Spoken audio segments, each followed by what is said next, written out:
एक बात मैं अपनी बात पॉइंट पॉइंट वाइज एक बड़ा जो फ्रेम बनाता हूँ, फ्रेम बनाने की जगह पॉइंट पॉइंट वाइज कहना चाहता हूँ। संविधान सभा में 389 मेंबर चुने गए थे। पाकिस्तान के विभाजन के बाद 324 बचे। पहली बैठक में 207 लोग शामिल हुए और जब सिग्नेचर हुआ तो 284 लोगों ने सिग्नेचर किया। इस तथ्य को मैं इतने ही के लिए उद्धृत कर रहा हूं कि भारत के इतिहास में इतनी लंबी सभ्यता है, 5000 वर्षों की, और थोड़े पीछे भी जा सकते हैं।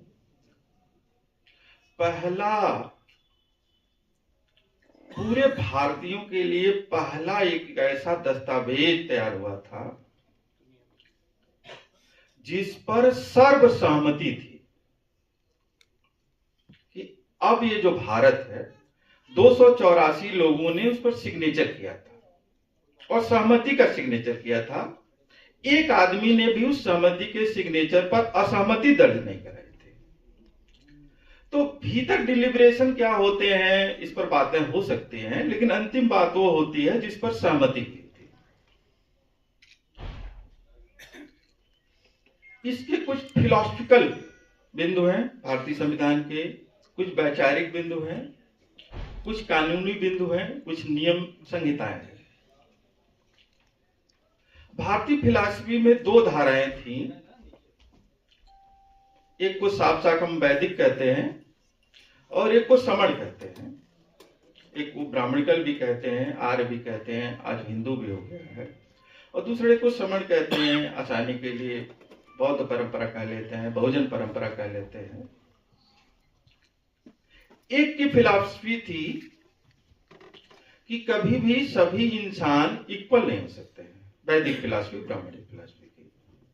और एक की थी कि सभी इंसान इक्वल है। तो भारतीय संविधान ने दूसरी वाली फिलॉसफी को स्वीकार कर लिया कि सभी लोग इक्वल है।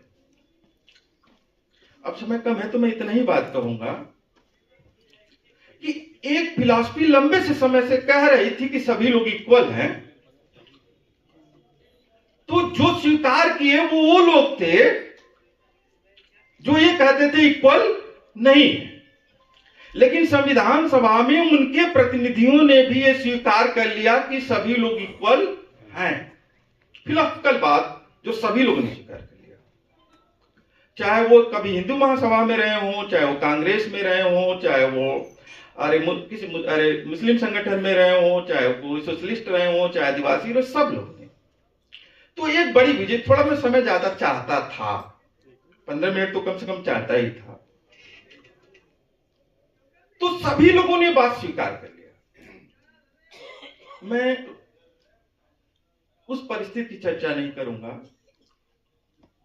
लेकिन मैं साफ शब्दों में ये बात कहना चाहता हूं कि इस देश के 90% सवर्णों ने, 3 वर्णों ने, ब्राह्मण, ठाकुर, वैश्य, जिनको हम द्विज कहते हैं, वो आरएसएस और भाजपा के साथ संगठित होकर के इस समझौते को मानने से इनकार कर चुके हैं। और कोई भी वोटिंग आप देख लीजिए, वो 80% से 90% वोटिंग आरएसएस भाजपा के लिए कर रहे हैं और उन्होंने इस समझौते को मानने से इनकार कर दिया है। अब उन समझौते में उनका कोई विश्वास नहीं है। कैसे और क्यों वो इतने ताकतवर हुए कि जो समझौते पर उन्होंने दस्तखत किया था उसको उन्होंने मानने से इनकार कर दिया है, उसके लिए समय नहीं है, लेकिन उन्होंने इनकार कर दिया है और खुला इनकार किया। मैं इस विषय पर अब ज्यादा नहीं कहूंगा। एक बात मैं बहुत जरूरी कहना चाहता हूं कि हमारे देश में 0.001% लोग नहीं हैं जो संविधान की फिलॉसफी में, विचार में विश्वास करते हैं। समय कम है, इस नाते चूंकि मंच पर भी बहुत पढ़े लिखे लोग बैठे हैं, उतने ही पढ़े लिखे लोग सामने बैठे हैं, इस देश के सबसे पढ़े लिखे लोग संविधान में भी सबसे कम विश्वास करते हैं, जिसकी पढ़ाई की बात की जा रही है। जैसे भारतीय संविधान ने जब ये मान लिया, सबसे जो कोर बात है भारतीय संविधान की वो ये बात है, चाहे कोई, अलग ने कहा, चाहे कोई धनी हो, चाहे कोई एमए हो, चाहे कोई पीएचडी हो, चाहे कोई डॉक्टर हो, चाहे कोई इंजीनियर हो, चाहे कोई प्रोफेसर हो, महान ज्ञानी हो, न उसे यह सोचना चाहिए और न उसे यह दावेदारी करना चाहिए कि जो आदमी एक अक्षर नहीं पढ़ा है, अक्षर का ज्ञान भी नहीं है, उस आदमी से किसी भी तुलना में, किसी भी मामले में जहां विवेक का सवाल आता है, न्याय का सवाल आता है, समता की भावना का सवाल आता है, स्वतंत्रता का सवाल आता है, सामूहिक हित का सवाल आता है, वो एक सूत्र भी उससे बेहतर है। ज्यादातर पढ़े लिखे लोग और बुद्धिजीवी ये मानते हैं कि उन्होंने 1000 किताबें पढ़ी हैं, वो प्रोफेसर हैं, तो जो एक अक्षर नहीं पढ़ा है उसका विवेक, उसका न्यायबोध, उसके सामूहिक हित की चाहत, उसकी समता की चाहत, उसकी बराबरी की चाहत की जो भावना और विवेक है उनसे कम है, वो यही मानते हैं। ऐसा नहीं है, आप प्रैक्टिकल करके देख लें। मेरे पास समय नहीं है तो अपने सर्वे रख, मतलब मैं पढ़े लिखे पर, मेरा पूरा अनुभव है, इस देश के ज्यादातर मर्द, संविधान कहता है, फिलॉसफी है। एक बात जो मैं कह रहा था, जब उसने ये कहा कि इस देश के सारी नियति का निर्णय सभी वयस्क लोग करेंगे, जिसको हम सार्वभौमिक वयस्क मताधिकार कहते हैं, और बिना किसी संपत्ति, शिक्षा और किसी तरह का पैमाना नहीं लागू होगा कि पढ़े हैं कि नहीं पढ़े हैं, धनी है कि नहीं है, विश्वविद्यालय में गए हैं कि नहीं गए हैं, क्या क्या नहीं है, कोई प्रतिबंध ही नहीं।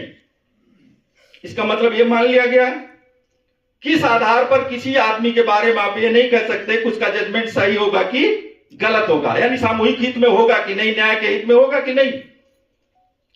इस देश के नहीं के बराबर मर्द मुझे मिले हैं, मैं स्वयं इसमें शामिल हूं, जो ये मानते हो कि सारी की सारी महिलाएं उतने ही इक्वल हैं, और मेरी बीवी भी मुझसे उतने ही इक्वल है, मेरी बेटी भी उतनी ही इक्वल है, जितना मैं हूं उतना ही उसकी क्षमता है।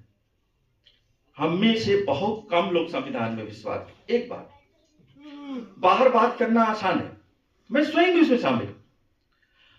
हम जो ब्राह्मणों की बराबरी के लिए कंप्लीट संविधान मानने को तैयार है कि वो कैसे कह सकते हैं कि हम आपके बराबर नहीं है। संविधान कहता है आप बराबर है, लेकिन औरत अगर हमारे में घर में कह दे कि संविधान कहता है हम आपके बराबर हैं, और रत्ती भर भी आपसे कम नहीं है, हर मामले में बराबर फैसले में हिस्सेदारी करेंगे, जैसे 52 कहता है दलित से, वैसे की दलित कम जो कम है, कमतर है, वैसे वो भी कहते हैं हम कमतर नहीं है, हम मानने को तैयार नहीं, पढ़े लिखे मानने को तैयार नहीं। संविधान ने यहां तो समझ नहीं, इतना बेसिक फिलोसफिकल चीजें गढ़ी हैं कि हम सब कटघरे में खड़े हुए हैं। संविधान में बहुत कम लोगों को विश्वास है। और एक बात जो हमारे सामने संकट है और जिसका समाधान क्या है, इस देश में जो संविधान को स्वीकार नहीं करते हैं, जैसे ब्राह्मणों में जाति नाम की चीज रही नहीं गई है, किस ब्राह्मण में जात है ही नहीं, वो वर्ण और जात उनकी एक हो चुकी है। थोड़ी बहुत शादी ब्याह का चक्कर था, वो खत्म हो चुका है, एकदम एक दूसरे में कर रहे हैं। करीब करीब ठाकुरों में स्थिति आ गई है, करीब करीब पैसों में, और तीनों एकदम संगठित हो गए हैं। और वो इस निर्णय पर पहुंच गए हैं कि हमारे पास एक संस्था आ गई है आरएसएस और भाजपा, इसका खुला समर्थन करो। और वो इतने अपने हितों को अच्छी तरह जानते हैं जितना हम नहीं जानते हैं, कि वो आरएसएस चाहे पिछड़े को प्रधानमंत्री बना दे, चाहे अगड़े को बना दे, चाहे आदिवासी को राष्ट्रपति बना दे, चाहे दलित को राष्ट्रपति बना दे, चाहे किसी को विधायक बना दे। हमारे इलाके में पूर्वांचल का मैं रहने वाला हूं, सपा ने बहुत सारे ब्राह्मणों को खड़ा किया पिछले विधानसभा में कि ब्राह्मण नाराज है, उसको वोट दे देंगे। और भाजपा ने उन ब्राह्मणों के बरक्स पिछड़े खड़े किए। सारे ब्राह्मणों ने 89% ब्राह्मणों ने उस पिछड़ों को वोट दिया, उस बाबर को वोट नहीं दिया, क्योंकि वो जानते थे कि ये पार्टी हमारे हितों की नहीं है और इसका आदमी भी हमारे हितों का नहीं होगा। अब हमारे सामने 2-3 मिनट लेकर के मैं जो सबसे बड़ा संकट खड़ा हो गया है, जो लोग अभी तो महिलाएं फिलहाल इस लड़ाई में नहीं आई हैं। यहां एक अच्छी बात है इस आयोजन की, कम से कम 10% महिलाएं हैं, नहीं के बराबर रहती हैं, मंच पर भी हैं महिलाएं, तो अभी बराबरी की दावेदारी में आई नहीं, वो दावेदारी कर रही हैं। सबसे बड़ा संकट क्या खड़ा हो गया है, वो ये खड़ा हो गया है कि जो लोग संविधान बचाना चाहते हैं, इसमें कोई बहस नहीं है कि सबसे ज्यादा संविधान दलित बचाना चाहते हैं, पिछड़े बचाना चाह रहे हैं, इस पर कोई बहस करता हो बेकार की बात है। हम संविधान के इस रूप में बात करें चाहे उस पर बात करें, सब लोग हम ही लोग मिलजुल के कर रहे हैं। लेकिन संकट क्या है, हम लोग बिहार में, मैं बहुत टेक्निकल में नहीं जाता कि कोई संविधान बचाओ कर रहा है तो बेवकूफ है और कोई संविधान लागू करो कह रहा है तो समझदार है, दोनों लोग अंदर से क्या बतिया सोचते हैं, ऐसा इधर उधर हो जाता। मैं इसमें ज्यादा नहीं जाता। बिहार में 20-25-50 गांव में ऐसे जाने आने संविधान बचाओ का चल रहा था, तो उसमें गया था मैं अभी।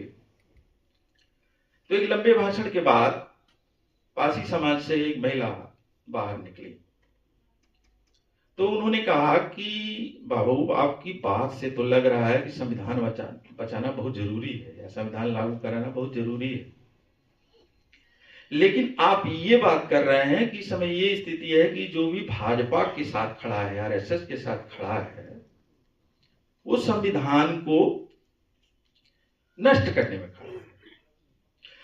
तो उन्होंने पूछा कि हमारे सामने ये दिक्कत है कि हम संविधान बचाएं भोजपुरी में कि चिराग बाबू की जिताएं, चिराग पासवान। मैं आपके दावे के साथ कह सकता हूं कि बिहार में संविधान की सारी लड़ाई लड़ लीजिए, 80% आरक्षण कर लें, जेडीयू वाले या राजद वाले कुछ भी कर लें, चिराग पासवान जिसके साथ रहेंगे, चाहे वो संविधान नष्ट कर रहा हो चाहे भ्रष्ट कर रहा हो, 70-80% फांसी उसी को वोट देंगे। इसी तरीके से अभी तक का रिकॉर्ड देख लीजिए वोटिंग का, बिहार की मैं केवल बात कर रहा हूं। अगर नीतीश बाबू आज संविधान बचा रहे हैं, कल वो भाजपा के साथ चले जाएं और हम कहें कि वो संविधान खराब कर रही है, तो जितने कुर्मी हैं उसमें 70% उसी को वोट देंगे। अनुप्रिया पटेल जिसके साथ रहेंगी, कुर्मी का एक बड़ा हिस्सा के इलाके का उन्हीं को वोट देगा। मैं आपसे ये कह रहा हूं कि देश में जो कहा जा रहा है, हम लोग भी कह रहे थे कि सबसे बड़ा खतरा हिंदुत्व से पैदा हुआ है, और बाबा साहब ने कहा था कि जो जाति है वो हिंदुत्व का प्राण है। पूरे हिंदी पट्टी में कुछ सामाजिक तौर पर सचेत लोगों को छोड़ दिया जाए तो कोई बहुजन जैसा समूह अस्तित्वमान काम नहीं कर रहा है, और नाराज ना कोई हो तो दलित जैसा भी नहीं काम कर रहा है। समूह मैं आपको स्पष्ट कर दूंगा, जैसे हम सब कहते हैं कि दलित समूह तो काम कर रहा है, क्योंकि यूपी में दलितों की एक निश्चित बिरादरी, जिसको जाटो और हमारे इलाके में गाली की भाषा में शब्द इस्तेमाल किया जाता है, वो मैं नहीं करना चाहूंगा, ये 55% है। तो 55% है, तो इनकी गतिविधियां जो लगती हैं और बसपा के साथ जो इनकी एकजुटता लगती है, उससे लगता है कि दलित एकजुट है ना। कोरी आपके साथ नहीं है, वो राम कोविंद के साथ है, बहुत सारे जिनको आप धरिकार कहते हैं आपके साथ नहीं है, धोबी आपके साथ नहीं है, वो अपने अपने जात के नेताओं के साथ है, राजभर आपके साथ नहीं है। ये दलित का नहीं है, देखने में दलित का लगता है। मैं एक बात कह रहा हूं कि हिंदुत्व और जाति एक दूसरे के पर्याय है, और संविधान के फिलॉसफी ने, विचारधारा ने, नीति नियमों ने इसी पर निर्णायक हमला बोला था। और मैं केवल बाबा साहब की बात नहीं करूंगा, इसको बुरा ना मानिएगा, सबकी सहमति थी, पूरा दस्तावेज तैयार होता था, डिबेट होता था। और एक बड़ी बात तो ये जान लीजिए, सहमति तो थे जी, करीब करीब सर्वसम्मति थी। और इस मामले में कांग्रेस पार्टी जितनी बुरी भली गालियां हम लोग देंगे अलग बात है, लेकिन संविधान सभा के अंदर कांग्रेस पार्टी का 80% बहुमत था, 78%, और वो चाहती तो व्हिप जारी करके जो चाहे वो पार करा ले। लेकिन कांग्रेस पार्टी ने किसी भी बेसिक मामले में व्हिप जारी नहीं किया कि कांग्रेस के सदस्य फलाने के पक्ष में देंगे, संविधान के फलाने उसके पक्ष, एक व्हिप जारी नहीं हुआ। और सभी मामलों में सर्वसम्मत बनाएगी, और बाबा साहब ने भी उसको सर्वसम्मत के रूप में स्वीकार किया, कुछ अपनी बात छोड़ी, कुछ उनकी बात ली। सर्वसम्मत समझौते में यही होता। और अच्छी बात थी कि जो बराबरी मानने कोई नहीं थे उन्होंने स्वीकार कर लिया। बहुत बड़ी घटना घटी थी देश के, दुनिया के इतिहास में, भारत के इतिहास में संविधान की स्वीकृति। अब हमारे पास इसका क्या जवाब है? अंतिम बात में है, जो राहुल गांधी का ये काम नहीं किया, जाति जनगणना काम करेगा भी नहीं। ये जो आरे फलाने का ये 60% नहीं काम किया, जो भी नहीं काम करेगा। इस समय पूरे हिंदी पट्टी में घोर जाति बाण के तौर पर अपर कास्ट के तीनों बाण पूरी तरह प्रक्रियावादी तरीके से एकजुट हो गए हैं, और बहुजन दलित कंप्लीट जातीय चेतना, सिर्फ एक चेतना सबसे ताकतवर तरीके से काम, मैं नीचे तक की बात कर रहा हूं, 70% की बात कर रहा हूं, व्यक्तियों की बात नहीं कर रहा हूं, वो जातिवादी चेतना। अनुप्रिया पटेल जहां जाएंगी वहीं कुर्मी जाएंगे। हमारे पूर्वांचल में संजय निषाद की पार्टी जहां जाएगी और संजय निषाद जहां जाएंगे वहीं निषाद वोट करेंगे, मुझसे कोई लेना देना नहीं। और इसमें कहीं न कहीं हमारे कुछ, हमने भी जो कुछ बातें लोगों को बताई थी, हमने ये बताई थी कि अगर हमारे जात का आदमी मुख्यमंत्री हो जाए, प्रधानमंत्री हो जाए, राष्ट्रपति हो जाए, विधायक हो जाए, तो बहुजनों की समस्या, हमारी समस्या हल हो जाएगी। तो आरएसएस ने कहा पहले ही बार, लो शासनाध्यक्ष तुम्हारा पिछड़ा, लो राष्ट्राध्यक्ष दलित, लो राष्ट्राध्यक्ष आदिवासी, लो 27% मंत्री ओबीसी, लो तुम्हारा ही मुख्यमंत्री भी बना दे रहे हैं। और प्रयोग उन्होंने कल्याण सिंह में भारतीय जमाने शुरू कर दिया था। मैं बात बढ़ाते चले जा रहा हूं, लेकिन कई बार हमने सूत्रों को कि अब इस और जाति और हिंदुत्व एक दूसरे के पर्याय है।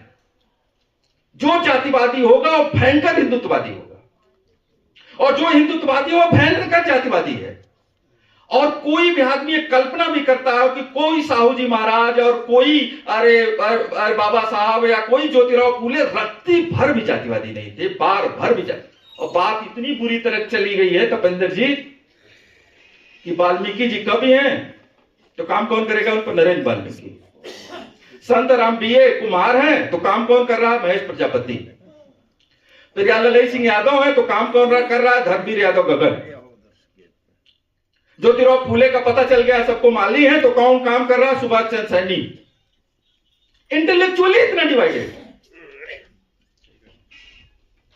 तो अगर आज की तारीख में हम संविधान को चाहे लागू करवाना चाहते हैं, चाहे वो करना चाहते हैं, तो ये कहे कि नॉर्मल बातों से बनेगा उतना ही निर्णायक हमला हिंदुत्व पर जितना निर्णायक हमला जाति पर, क्योंकि दोनों के प्राण एक दूसरे में ही बसते हैं। और अंत में मैं अपनी बात दोहरा दूं, चूंकि यहां समय नहीं था, संविधान पर हम लोगों को पर्याप्त बात करना चाहिए कि 5000 सालों के इतिहास में कभी नहीं ऐसा हुआ था कि सर्वसम्मति बन जाए। और वो सर्वसम्मति चाहे जैसे भी बनी, लेकिन वो बनी थी समण परंपरा की फिलॉसफी को स्वीकार करके, क्योंकि यहीं से इक्वलिटी, यहीं से स्वतंत्रता, यहीं से भाईचारा, यहीं से बंधुता निकल सकती थी। तो संविधान दिवस भले हम आज मना रहे हैं, संविधान दिवस की आप सभी लोगों को बहुत सारी शुभकामनाएं, बधाई। मुझे यहाँ अवसर मिला उसके लिए शुक्रिया। और अगर हम संविधान के केवल उसको दर्शन के लेवल पर, विचारधारा के लेवल पर, फिर उसके कानूनी प्रावधान के लेवल पर, जो उसकी व्यवस्थाएं हैं उसके लेवल पर अगर उसको समझ लें, तो निश्चित तौर पर फिलहाल की यात्रा के लिए भारतीय संविधान एक मार्गदर्शन करता है। लेकिन अंत में एक बात और कि अगर कोई ये कहता हो कि बाबा साहब के सारे विचार संविधान में हैं, तो उसी को पूरा करने के बाद कुछ लिखने को की जरूरत नहीं थी। उधर संविधान में संविधान लिखते थे और इधर रात को आके रिडल्स ऑफ हिंदुइज्म लिखते थे। उधर वहां संविधान लिखते थे, यहाँ के रिवोल्यूशन और काउंटर रिवोल्यूशन लिखते थे। उधर वह संविधान लिखते थे, इसे आकर के बुद्धा और धम्मा लिख रहते थे रात भर खून बहा करके। तो एक समझौते का दस्तावेज था जिससे मानने से सबसे ताकतवर लोगों ने इनकार कर दिया है। हमारे लिए वही एकमात्र स्रोत है। और मैं निराश नहीं हूं, मैं नीचे गया हूं। संविधान की भावना, बराबरी की भावना, लोकतंत्र की भावना काफी नीचे तक चली गई है, महिलाओं में चली गई है, गांव में चली गई है, और इस संविधान की भावना काफी नीचे तक चली गई है।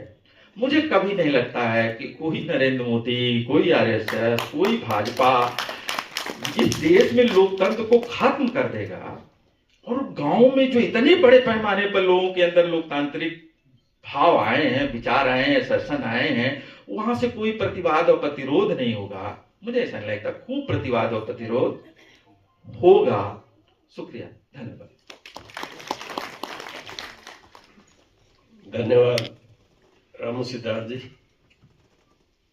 मैं समझता हूं कि उन्होंने मूल बीमारी की ओर इशारा किया है, और मैं उनकी बात से सहमत हूं कि भारत का संविधान 100% बाबा साहब के विचारों का संविधान नहीं हो सकता और हो भी नहीं सकता था, क्योंकि जैसा उन्होंने कहा कि वो सहमति का दस्तावेज है। तो संविधान सभा में जो सहमति बनी वो उसी का दस्तावेज है। लेकिन फिर भी हम इस बात को मानते हैं कि बाबा साहब ने अधिकतम प्रयास किया अपने विचारों को उसमें समावेश करने का।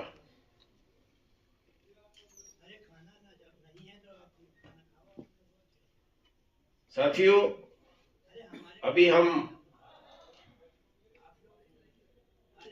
हमारे पास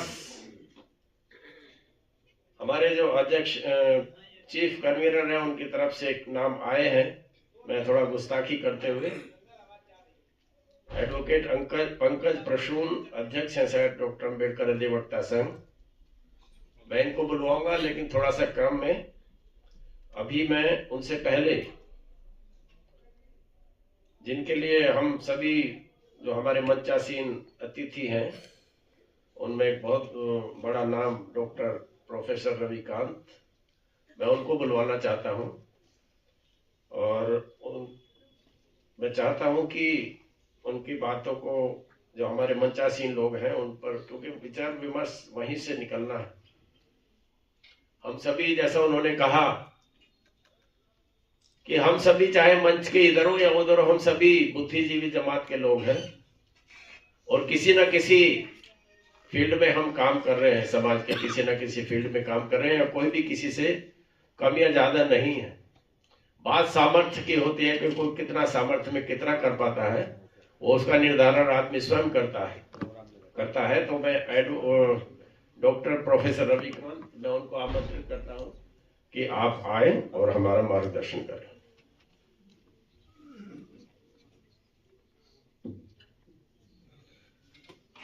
बहुत शुक्रिया हमारे पूर्व वक्ताओं ने, खास करके डॉक्टर निरंजन जी ने और डॉक्टर सिद्धार्थ रामू जी ने इस परिचर्चा को जहां पहुंचा दिया है। मैं याद कर रहा था कि वो तमाम भाषण जो होते हैं बहुत उत्तेजना पैदा करने वाले, उनको सुनने के हम लोग आदी हो गए थे। और मेरा ये मानना है कि भाषण वो सबसे अच्छा होता है कि जिसमें पिन ड्रॉप साइलेंस हो, ताली भी न बजे, क्योंकि वो आपको सोचने के लिए मजबूर करता है। और ये जो अभी हम लोगों ने वक्तव्य सुने हैं वो बहुत सारगर्भित। मंच पर बहुत प्रबुद्ध और गणमान्य लोग उपस्थित हैं। राव साहब अध्यक्षता कर रहे हैं, हमारे संरक्षक आदरणीय दारापुरी जी जो आज के मुख्य अतिथि हैं, डॉक्टर निरंजन जी, डॉक्टर सिद्धार्थ रामू जी, आदरणीय दीपेंद्र जी, रामचंद्र पटेल जी, आदरणीय श्रद्धा कुमारी जी, मैं पहला निवेदन आप लोगों से ये करना चाहता हूँ कि हम लोगों को मालूम है कि आदरणीय दारापुरी जी और सिद्धार्थ रामू जी ने पिछले दिनों गोरखपुर में दलितों वंचितों के लिए जो संघर्ष किया और जो यातना सही है, आज वो हमारे बीच में है, तो उनके लिए हम लोग ताली बजा करके और खड़े होकर के उनका इस्तकबाल करें।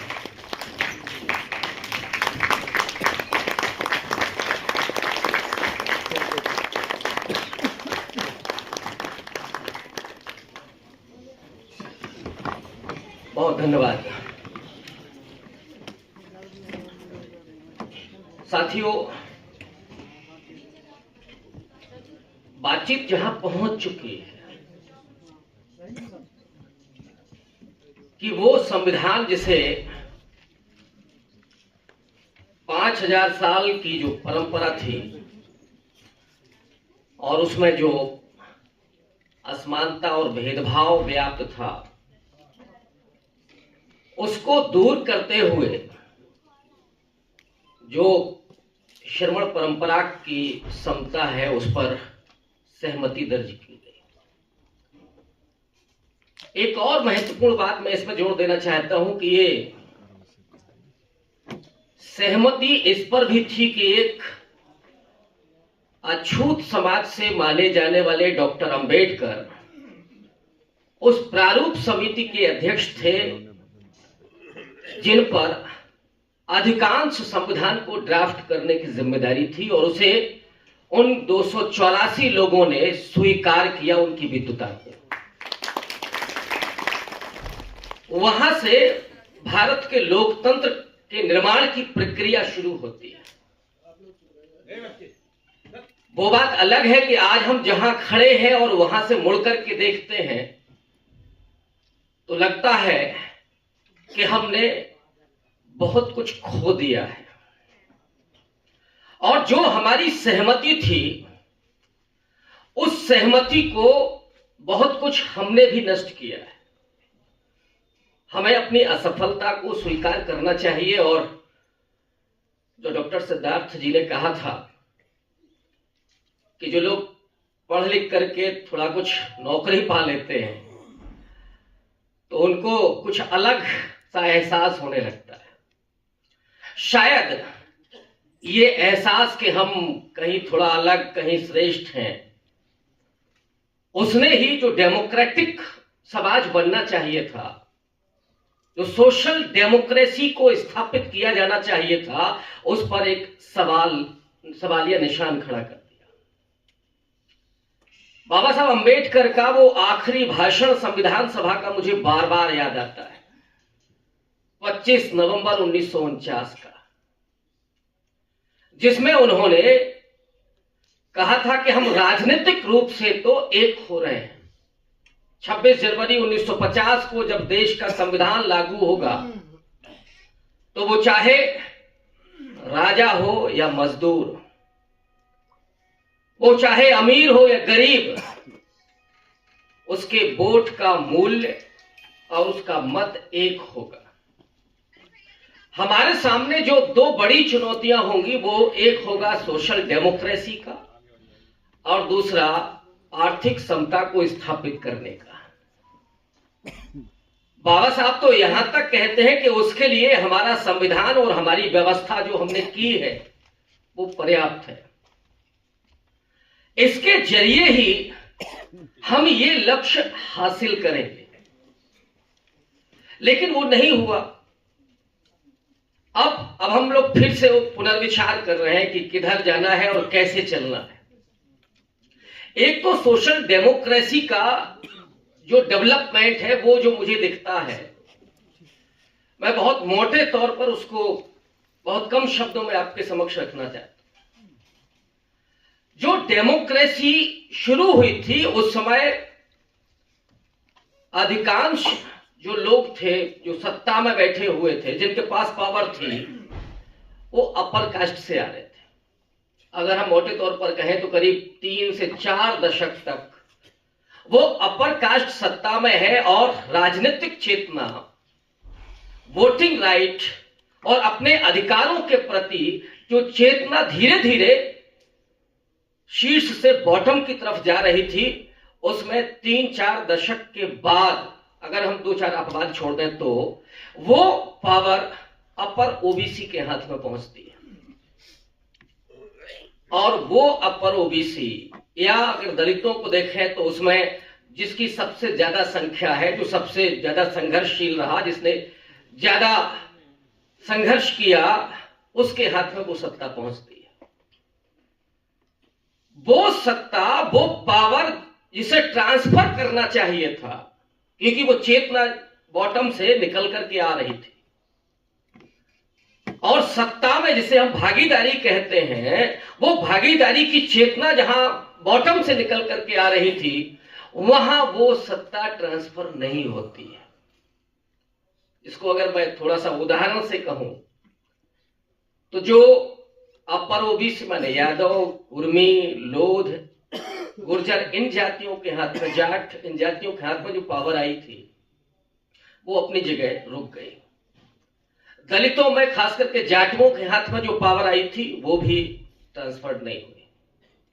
और हुआ क्या, उसकी प्रतिक्रिया में जो हुआ कि जो ताकतें ताक में बैठी थी, जो हिंदुत्व की फिलॉसफी लेकर के चल रही थी, जो संविधान को उलट देना चाहती थी, और वो कोई आज का नहीं था, जिक्र किया डॉक्टर निरंजन जी ने कि वो तो 30 नवंबर 1949 को ही ऑर्गेनाइजर में लिख रहे थे कि ये जो संविधान है उसमें कुछ भी भारतीय नहीं है।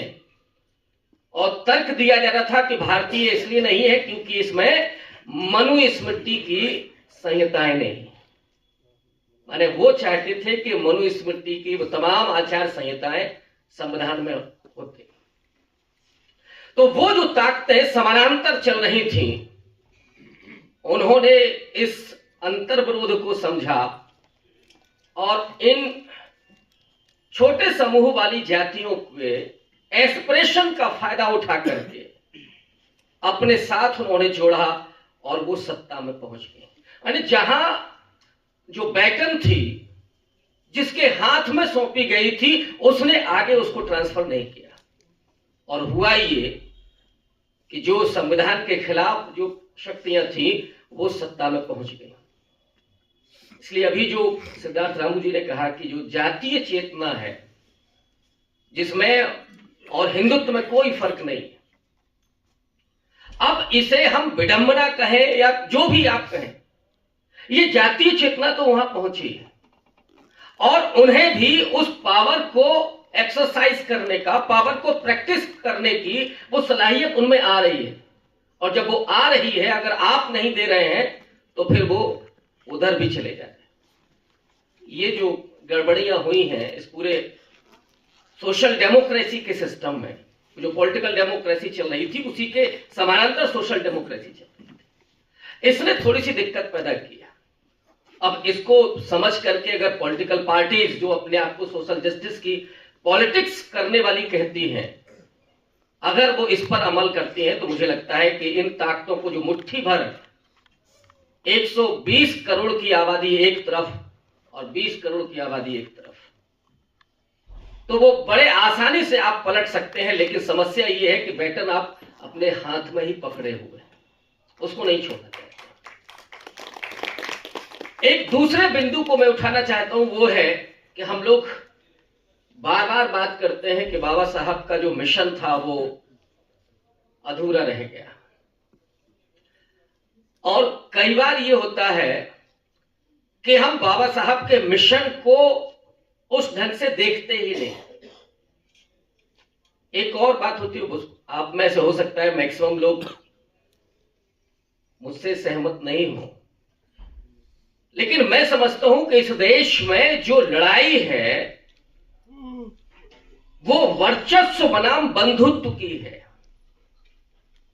अब आप किसमें विश्वास करते हैं? जो लोग मूल निवासी के कॉन्सेप्ट के साथ चल रहे हैं, मेरी उनसे असहमति है, और इसलिए असहमति है कि मूल निवासी के कॉन्सेप्ट को खुद डॉक्टर अंबेडकर ने छोड़ दिया था। अब आप जब बाबा साहब कह रहे हैं कि हमें बंधुत्व की तरफ बढ़ना है, हाँ है बहुत सारे अंतर्विरोध। आप ये भी कह सकते हैं कि भाई हम उनको भाई माने और वो हमको चेहरा माने, ये भी नहीं चलेगा, लेकिन आपको बढ़ना उसी तरफ, जिसको देशी मुहावरे में कहते हैं कि नमक से नमक नहीं खाया जाता। तो आप वर्चस्व के खिलाफ वर्चस्व वाली लड़ाई लड़ेंगे तो देश किधर जाएगा? सवाल ये है कि जहां हमें चलना है। तो असल में हम जिस मिशन की बात करते हैं बार बार, बाबा साहब के अगर आखिरी दिनों को जब मैं देखता हूं तो मुझे लगता है कि 3 मुद्दों पर वो बात कर रहे थे और काम कर रहे थे, उसकी तरफ बढ़ना चाहते थे। एक तो बुद्धिज्म की तरफ वो गए, एक मिशन वो था।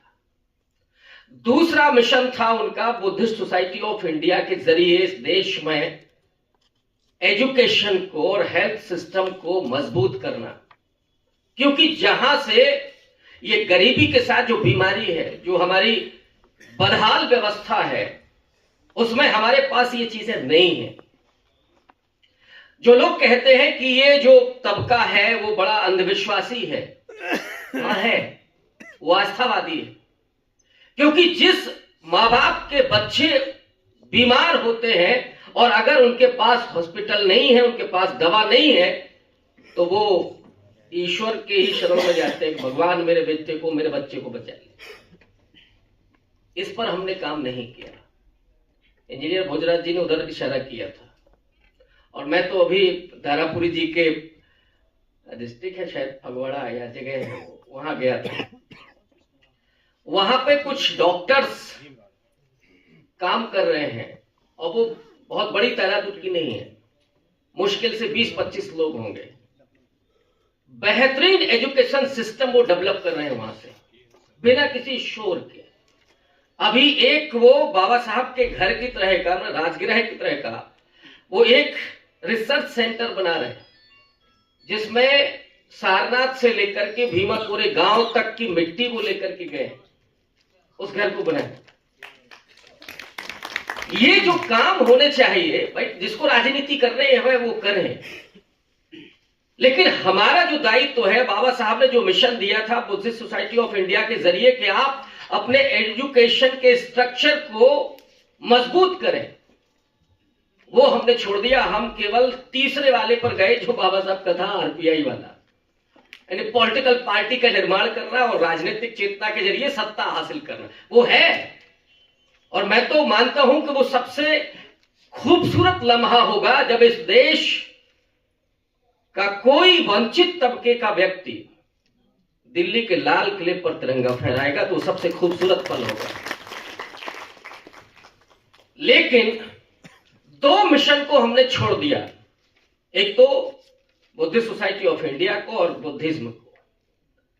बाबा साहब की दूरदर्शिता को जब मैं सोचता हूं, मुझे लगता है कि उन्होंने उस वक्त, जिस समय नेहरू और गांधी भी नहीं देख पा रहे थे कि ये कितना बड़ा खतरा है हिंदुत्व का, उस समय उन्होंने इस बात को समझ लिया था कि अगर हिंदुत्व की चुनौती कभी आगे खड़ी होगी तो उसका मुकाबला कैसे होगा, और इसीलिए 21 साल के बाद वो बुद्धिज्म की तरफ जाते हैं।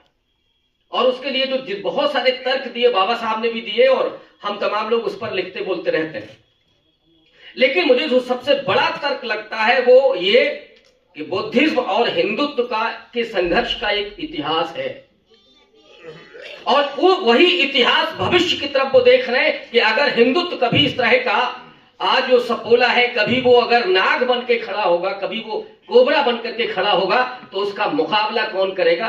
तो वो बुद्धिज्म होगा जो मुकाबला करेगा। और आज मैं पूरे विश्वास के साथ कह रहा हूं कि पूरे देश में इस समय जो करंट चल रहा है समाज के भीतर, मैं अगर उसको देख पा रहा हूं ठीक ढंग से, तो मुझे लगता है कि 2050 तक इस देश की सोसाइटी बुद्धिस्ट इंडिया के रूप में तब्दील होगी। बेहतरीन अंदर खाने जो चल रहा है, इस पर और ज्यादा काम करने की जरूरत है। और बुद्धिस्ट इंडिया का मतलब वही जो बाबा साहब जिसकी कल्पना कर रहे हैं, जो बंधुत्व पर आधारित होगा, उसमें कोई वर्चस्व नहीं होगा, किसी का कोई वर्चस्व नहीं होगा। तो जो दो मिशन है, मुझे लगता है कि उसकी तरफ हम लोगों को बढ़ने की जरूरत है। और संविधान वो है जिसने बहुत स्पष्ट किया कि हमारा जो जीने का तरीका होगा, हमारे समाज में जो रहने का तरीका होगा, वो संविधान में दर्ज है। और हम अब केवल संविधान के जरिए शासित होंगे, कोई ताकत हमको शासित नहीं कर सकेगी। संविधान के जरिए हम शासित होंगे। तो वो जो पूरा फलसफा है, जो पूरी फिलॉसफी है, उस पर गहन चिंतन मनन करने की जरूरत है और उसके अनुसार हमें आगे बढ़ने की जरूरत है। मुझे यहां आज इसलिए बहुत अच्छा लग रहा है क्योंकि वो भाषणबाजी नहीं हो रही जिससे हम ऊब चुके हैं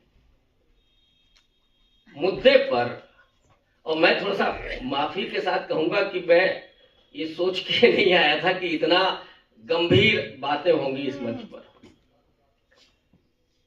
तो मुझे लगता है कि वक्ता भी बहुत सारे हैं और बहुत महत्वपूर्ण बातें हो चुकी हैं। निश्चित रूप से जो खतरा है वो हम सब जान रहे हैं। जरूरत है कि लोगों को और ज्यादा जागरूक बनाने की, और जो नौजवान पीढ़ी है, जो हमारे नौनिहाल हैं, उनको शिक्षित करने की और उन्हें ये एहसास कराने की कि बाबा साहब अम्बेडकर ने जो उस भाषण में कहा था कि ये जो दलित वंचित तबका है, जो हजारों साल से तुम्हारी गुलामी का बोझा ढोते ढोते अब थक चुका है, अब उसे सत्ता चाहिए।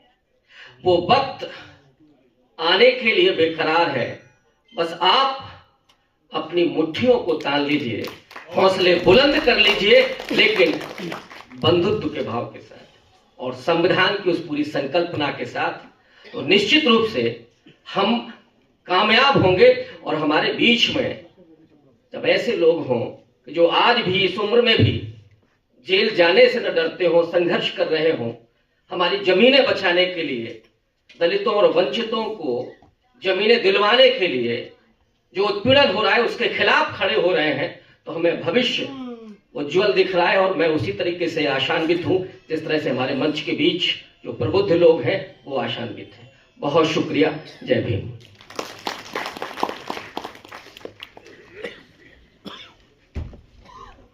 धन्यवाद रविकांत जी।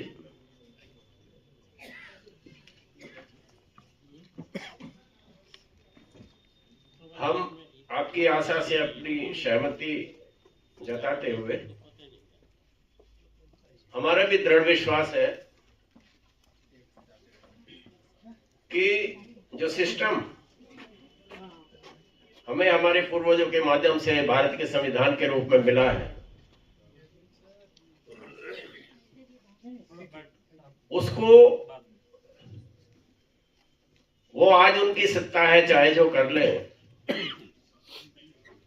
लेकिन जब रियल सेंस में इस संविधान को चलाने वाले लोग हमारे प्रतिनिधित्व के रूप में होंगे, वो हमारी जिम्मेदारी है, जब वहां जाएंगे तो हम इसको पुनः उसमें उसका परिष्कार कर सकते हैं, उसमें फिर से हम सुधार कर सकते हैं। तो उसमें कोई घबराने की जरूरत नहीं। चैलेंज हमारे सामने जरूर है, लेकिन हमारे सामने हमारे महापुरुषों की दृढ़ इच्छा शक्ति है। हमारे महापुरुषों ने उस विषम परिस्थितियों में काम किया है जब आज तो हमारे पास बहुत सारी सुविधाएं हैं, बहुत सारे हमारे पास साधन हैं और बहुत सारी जमात पढ़ी लिखी भी हो गई है। लेकिन जैसा प्रोफेसर रविकांत ने इशारा किया है कि उनको एक विचार के रूप में पिरोने की जरूरत है। बहुत सारी बातों की ओर इशारा किया गया है। तो हम आश्वस्त हैं और आपको भी आश्वस्त करना चाहते हैं कि इसी विचार के साथ आगे बढ़ना है। मैं हमारे महापुरुषों के जो चरित्र है उसका आचरण हमें जब तक हम नहीं अपनाते हैं तो तब तक हम उनसे कुछ सीख नहीं सकते हैं। खाली अगर हम बाबा साहब का जय जयकार करें या फूले का जय जयकार करें तो उससे बात बनने वाली नहीं है। मैं एक उदाहरण देकर के बात को थोड़ा सा 1 मिनट में करना चाहूंगा कि बाबा साहब ने जिस समय बुद्धिज्म को अडॉप्ट किया तो बाबा साहब ने उसी समय बोल दिया कि मैं फला फला तारीख को 14 अक्टूबर को बुद्धिज्म में प्रवेश करने जा रहा हूं, कन्वर्ट होने जा रहा हूं। इसके बाद मैं शेड्यूल्ड कास्ट फेडरेशन का पदाधिकारी या उसका कर्ता धर्ता नहीं रहूंगा। ये बाबा साहब का चरित्र था। लेकिन आज मुझे कहने में कोई अफसोस नहीं है कि हमारे के बीच के बहुत सारे लोग बुद्धिज्म का टैग तो लगाते हैं, लेकिन जब बच्चे की शादी करनी है तो बिरादरी ढूंढते हैं। इस आचरण को जो हमारा दोहरापन है, इसको हमें सुधारने की जरूरत है। और बहुत सही बात की और उन्होंने इशारा किया है कि जो पताका हम अम्बेडकरवाद के लिए करके चले थे, अम्बेडकरवाद बेसिकली है to destroy monopoly in every sphere of life. उसके और उन्होंने रविकांत जी ने इशारा किया है कि हम वर्चस्व को खत्म करना चाहते थे, हम खुद वर्चस्ववादी हो गए। तो इस आचरण को समझने की जरूरत है। तो मैं धन्यवाद करता हूं कि उन्होंने हमारी बात को उसको आगे बढ़ाया है। अब मैं इस कड़ी में, अच्छा मैंने पहले बोला था तो पंकज जी को हम पहले समय दे चुके हैं, तो दोबारा से शायद वो हमारे जो मुख्य संयोजक उस समय उपस्थित नहीं थे, वो बाहर थे। तो अब मैं इस कड़ी में हमारे जो आज के मुख्य अतिथि हैं SR दारापुरी साहब, मैं समझता हूं कि उनका परिचय कराने की कोई आप लोगों के बीच में जरूरत नहीं है। अभी 24-25 दिन अंदर गुजार के भी आए हैं इसी सामाजिक आंदोलन में वंचितों के अधिकारों के लिए। रामू सिद्धार्थ जी भी उनके साथ थे, यहाँ मनोज अंतानी जी बैठे हैं, वो भी उनके साथ थे उसी यात्रा में। तो मैं दारापुरी साहब को आमंत्रित करता हूं कि आप आए और हमारा मार्गदर्शन करें। SR दारापुरी साहब।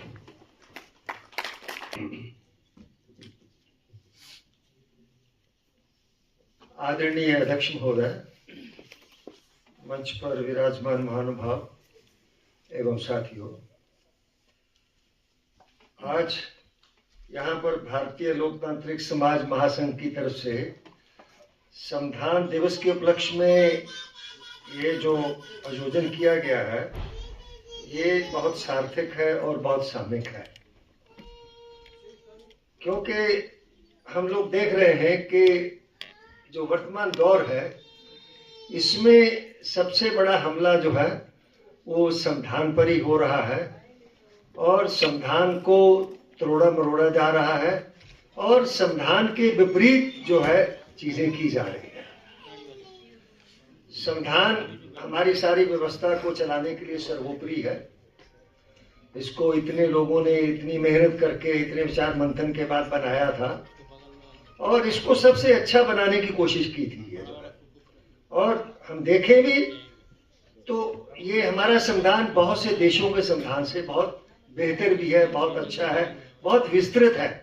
यहाँ सब चीजों को बहुत विस्तार से लिखा गया है ताकि उसके अंदर शंका न रहे और किसी को उसको घुमाने का मौका ना मिले। इसीलिए ये संविधान जो है दुनिया का सबसे बड़ा संविधान मतलब वॉल्यूम में कहा जाता है, बहुत विस्तृत है।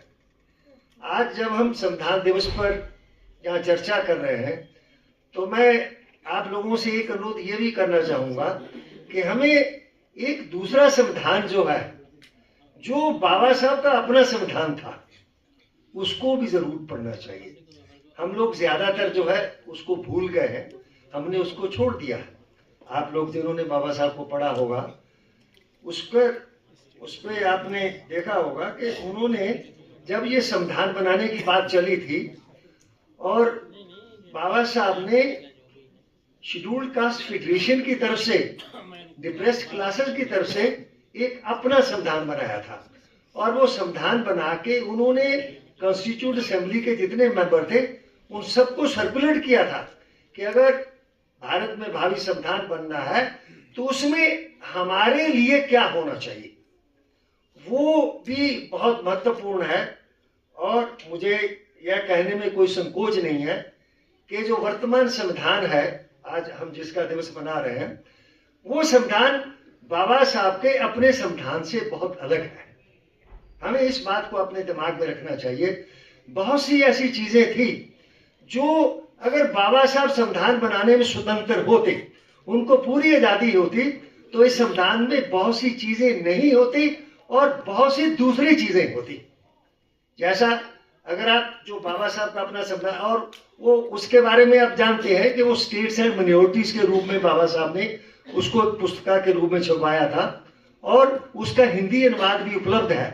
तो हमें इस संविधान के साथ साथ उस संविधान को भी जरूर पढ़ना चाहिए, क्योंकि वो हमें बताता है कि इस संविधान में कौन कौन सी कमियां रह गई थी और जिनको किसी न किसी रूप में आज लागू करवाने में हम लोगों को प्रयास करना चाहिए।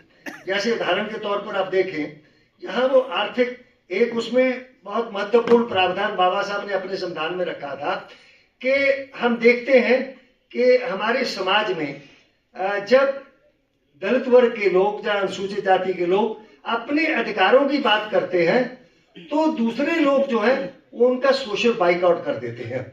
और सोशल बाइकआउट को आप समझते हैं कि आपको सारी जो सहूलतें मिल सकती हैं वो बंद हो जाती हैं। गांव के अंदर है, गांव में दुकान वाला आपको काम नहीं देगा, सौदा नहीं देगा। जो जहां आप जिन खेतों में मजदूरी करते हैं वो आपको मजदूरी नहीं देगा। आपके सारे अधिकारों पर मतलब ताला लग जाता था। तो बाबा साहब ने अपने संविधान में जो प्रस्तावित किया था कि जो सोशल बाइकआउट है ये एक अपराध बनाया जाना चाहिए और इसका प्रावधान संविधान में होना चाहिए। जैसा कि बाद में ये अस्पृश्यता जो है इसके निवारण के लिए हमने आर्टिकल 17 में जो है वो प्रावधान किया है। तो हमें उस संविधान को भी नजर में रखना चाहिए। और सबसे महत्वपूर्ण बात जो बाबा साहब के अपने संविधान में थी वो ये थी कि जो हमारी आर्थिक व्यवस्था है वो आर्थिक व्यवस्था कैसी होनी चाहिए। और हम जानते हैं हमारी आर्थिक व्यवस्था का सबसे बड़ा जो हिस्सा है वो कृषि है, एग्रीकल्चर है, क्योंकि हमारी आबादी का 70% हिस्सा जो है वो आज भी कृषि से किसी न किसी रूप में जुड़ा हुआ है। तो उसी के कारण इसी जो कृषि की जो जमीन की व्यवस्था है उसी के कारण हमारा समाज सबसे कमजोर समाज भी है, क्योंकि उनके पास जमीन नहीं है। और कृषि प्रधान देश में जो जमीन होती है उसका बहुत बड़ा महत्व होता है। गांव में आज हम जानते हैं कि जिसके पास जमीन है, जो तो बड़े जमींदार हैं वो तो राजा है, और बाकी भी जिनके पास थोड़ी थोड़ी जमीन भी है तो उनके पास पैर रखने के लिए अपनी एक जगह है। और जो भूमिहीन है वो सबसे कमजोर तबका है। अभी जो 2011 की जनगणना हुई है उसमें ये आया है कि हमारी आबादी का, हमारी जनसंख्या का लगभग 42% हिस्सा ऐसा है जो सबसे कमजोर है, जिसको वुल्नेरेबल सेक्शन ऑफ सोसाइटी कहा जाता है, कि वो सभी तरह से कमजोर है। ना उनके पास अपना रोजगार का साधन है, ना उनके पास संपत्ति है, ना उनके पास कोई दूसरा हुनर है जिससे वो रोटी कमा सके। तो इस कृषि व्यवस्था को, भूमि व्यवस्था के लिए बाबा साहब ने अपने संविधान में प्रावधान किया था कि जितनी भी कृषि भूमि है उस सबका राष्ट्रीयकरण किया जाना चाहिए। और ये बात बाबा साहब ने जो रूस की क्रांति थी उससे ली थी, क्योंकि वहां पर जब रशिया में क्रांति हुई उन्होंने सारी जो लैंड थी उसका नेशनलाइजेशन कर लिया था और जो मालकाना हक का अधिकार था वो सबका खत्म कर दिया था। उसके बाद बाबा साहब यहाँ नेशनलाइजेशन एग्रीकल्चर लैंड की मांग रखते हैं, ये मांग थी बाबा साहब की। और उसके साथ वो कहते हैं कि हमें कलेक्टिव फार्मिंग करनी चाहिए, सामूहिक खेती होनी चाहिए, क्योंकि जमीन एक किसी की नहीं होगी तो जो खेती होगी वो सामूहिक खेती होगी, पूरे गांव की जमीन होगी, वहां ना कोई जमींदार होगा ना कोई मजदूर होगा, तो वहां पर कलेक्टिव फार्मिंग होगी। कलेक्टिव फार्मिंग की जो कॉन्सेप्ट है ये भी बाबा साहब ने रशिया की क्रांति से ली थी। वहां पर वो कहते हैं जो कलेक्टिव फार्मिंग होगी उसमें जो इनपुट्स है उसके लिए सरकार मतलब उपलब्ध कराएगी और जो उपज होगी वो सब में वितरित की जाएगी और जो बाकी बचेगा उससे जो सरकार ने जो कुछ दिया है वो जो है सरकार को लौटाया जाएगा। तो ये आप देखिए, अगर बाबा साहब को ये अधिकार होता तो आज हमारी जो आर्थिक व्यवस्था है वो बिल्कुल दूसरी होती। हमारे यहाँ ये जो लैंडलॉर्डशिप है, बड़े बड़े जमींदार है, कोई नहीं होता, हम सब लोग जमीन के मालिक होते। तो ये जो बात है, अब बाबा साहब तो अकेले थे, वो इसको संविधान में नहीं ला सकते थे, इसीलिए वो बात नहीं है। परंतु ये मांग हमें आज भी करनी चाहिए कि जो कृषि भूमि है उसका आप राष्ट्रीयकरण करो। अगर आप राष्ट्रीयकरण नहीं करते तो आप जो लोग कृषि से जुड़े हुए हैं आप उनको कृषि भूमि उपलब्ध कराइए। इसीलिए ये जो जमीन का सवाल है ये बाबा साहब की नजर में भी सबसे महत्वपूर्ण सवाल था और आज भी हमारे लिए महत्वपूर्ण सवाल है। तो ये सिर्फ मैं एक इशारे के तौर पे कह रहा हूं कि हमें बाबा साहब के अपने संविधान को भी जरूर पढ़ना चाहिए। ये संविधान बाबा साहब का संविधान नहीं है, परंतु ये बात सही है इसको बनाने में बाबा साहब का बहुत बड़ा योगदान है।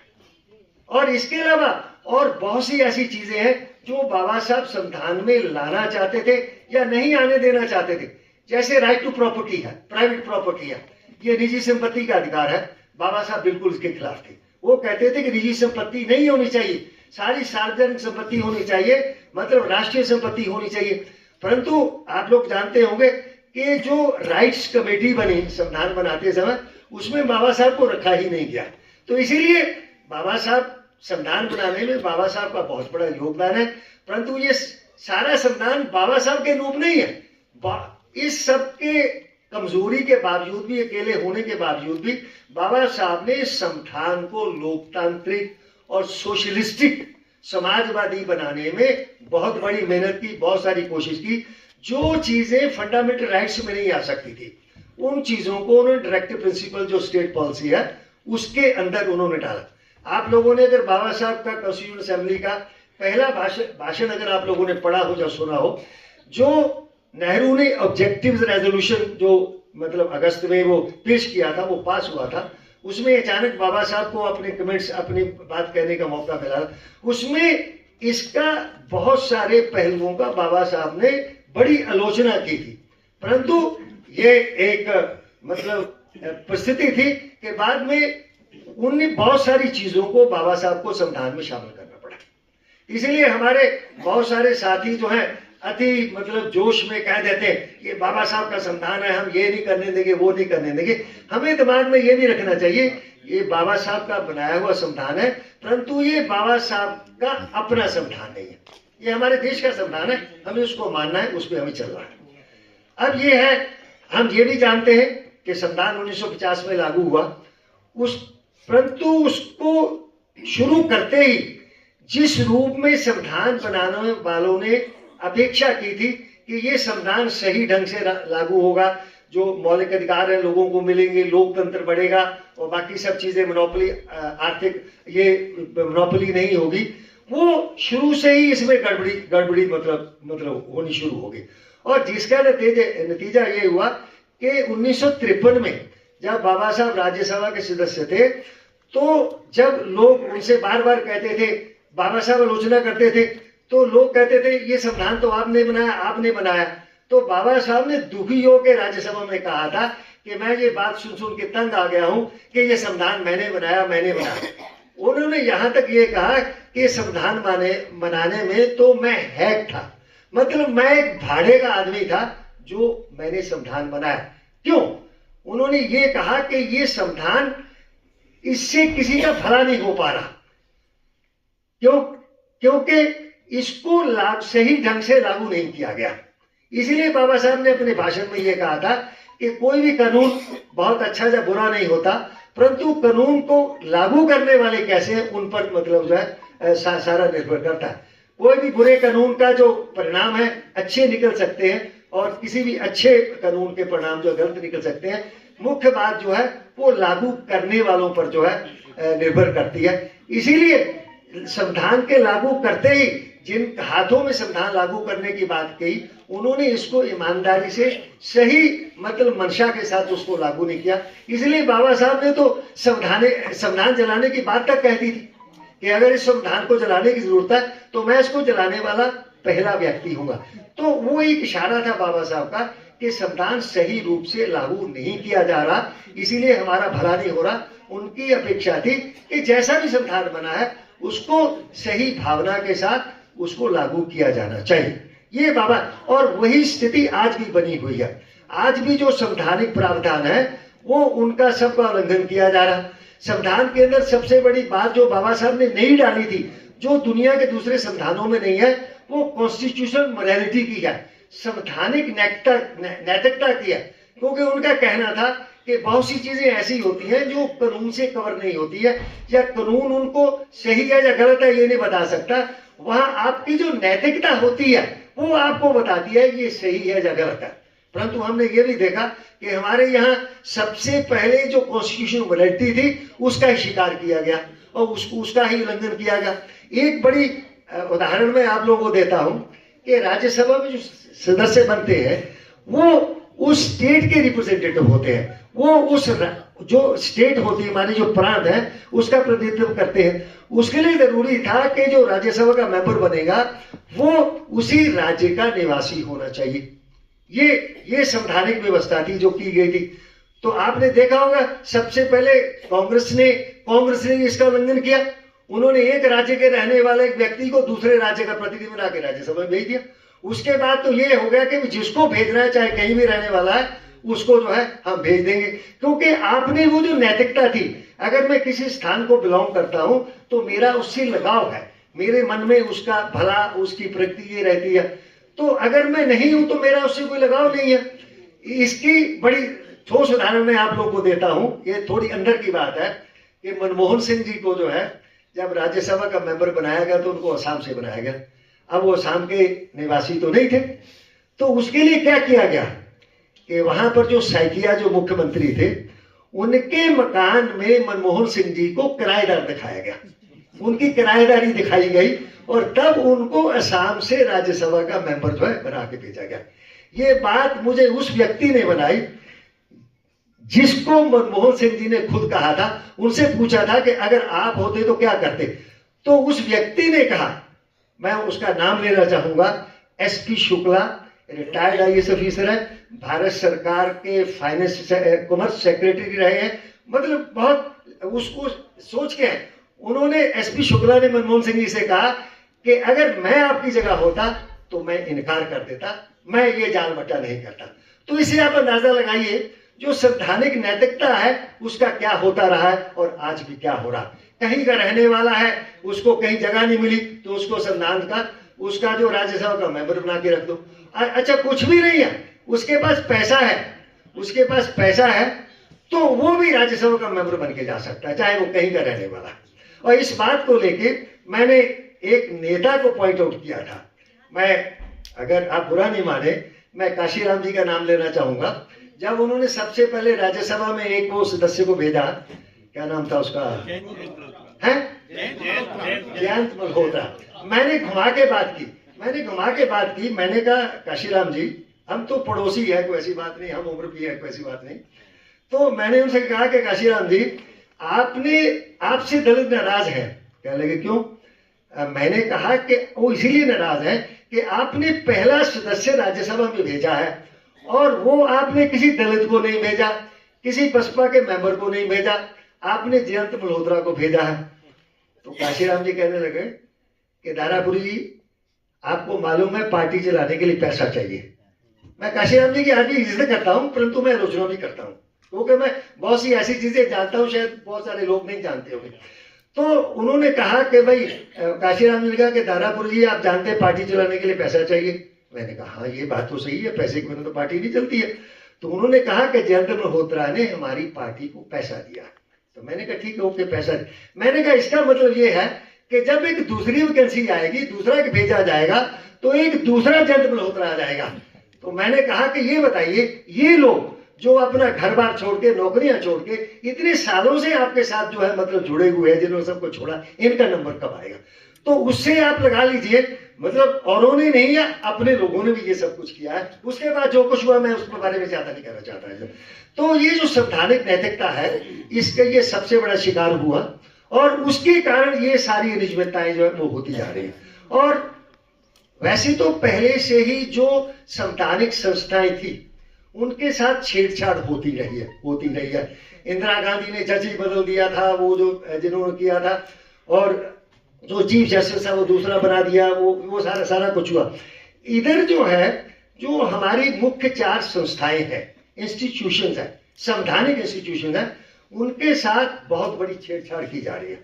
आप जुडिशरी ले लीजिए, आप एग्जीक्यूटिव ले लीजिए, कार्यपालिका ले लीजिए, आप ये जो संविधान जो कानून बनाते हैं आपका है विधायिका ले लीजिए, उसके बाद प्रेस ले लीजिए।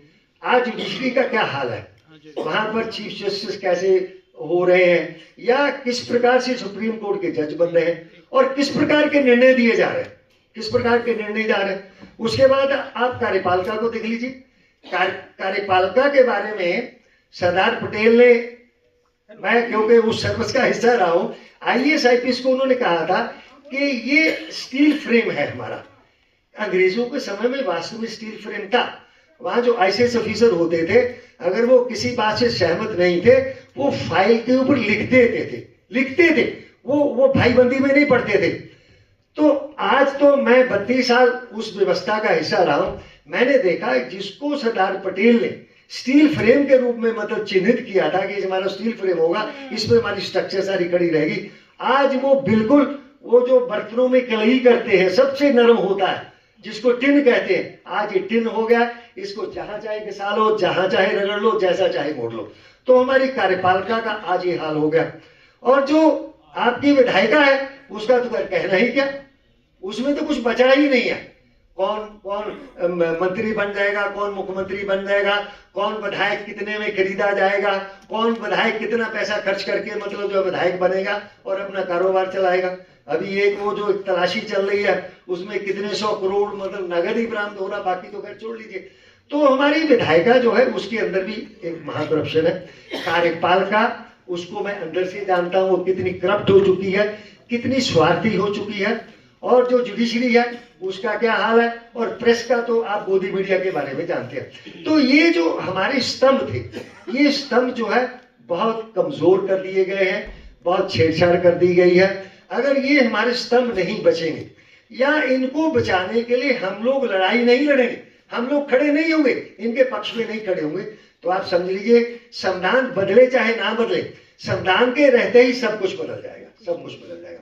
और आज भी हम देख रहे हैं जो वर्तमान सरकार है वो बिना संविधान बदले सब कुछ बदल दे रही है, सारा कुछ हो रहा संविधान के खिलाफ हो रहा। तो अगर खुदा ना करे 2024 में मतलब जो है फिर ये सत्ता आ जाती है, फिर तो आप कोई अंदाजा नहीं रख सकते कि क्या होगा क्या नहीं होगा। इसीलिए ये हमारे लिए सबसे बड़ी चिंता की बात है। एक बात और, ये सरकार जो कर रही है, मोदी जी बार बार कहते हैं हमें अपने अधिकारों की बात नहीं करनी चाहिए, हमें अपने कर्तव्य की बात करनी चाहिए। अब बताइए भाई, जो कर्तव्य वाली बात है वो तो बाद में जोड़ी गई, वो जो थी कर्तव्य जो आपकी ड्यूटीज क्या है वो तो बाद में जोड़ी गई। और जो फंडामेंटल राइट्स है उनका इतना अतिक्रमण हो रहा है, उनकी बात आप मत करिए कि ये मेरा राइट है, संस्था बनाना मेरा राइट है, धरना देना मेरा राइट है, वो कहीं मीटिंग करना। अब मीटिंग भी आप जो है बिना सरकार की मर्जी के नहीं कर सकते। इसीलिए मेरे पास जब रामेश्वर दयाल जी आए थे, मैंने उनसे पूछा कि भैया आप लोगों को अनुमति मिल गई कि नहीं मिल गई। अब आप अंदर हम लोग मीटिंग कर रहे हैं, यहाँ हम कौन सा मतलब क्या कर देंगे, क्या कर देंगे। आज मतलब इतने हमारे जो मौलिक अधिकार हैं उनका इतना अतिक्रमण हो रहा है कि आप उसका अंदाजा नहीं लगा सकते। और आगे अगर ये सत्ता बरकरार हो गई तो फिर आप फंडामेंटल राइट्स को तो भूल जाइए, आपको सारे कर्तव्य जो है उसका सुबह शाम पाठ करना पड़ेगा और उनके ऊपर आपको चलना पड़ेगा। तो ये संवैधानिक व्यवस्था जो है उसके रहते ही लोकतंत्र को बिल्कुल मतलब नष्ट किया जा रहा। आपके लोकतंत्र के अधिकार जो है उनका हनन हो रहा, आपको कहीं को राहत नहीं है।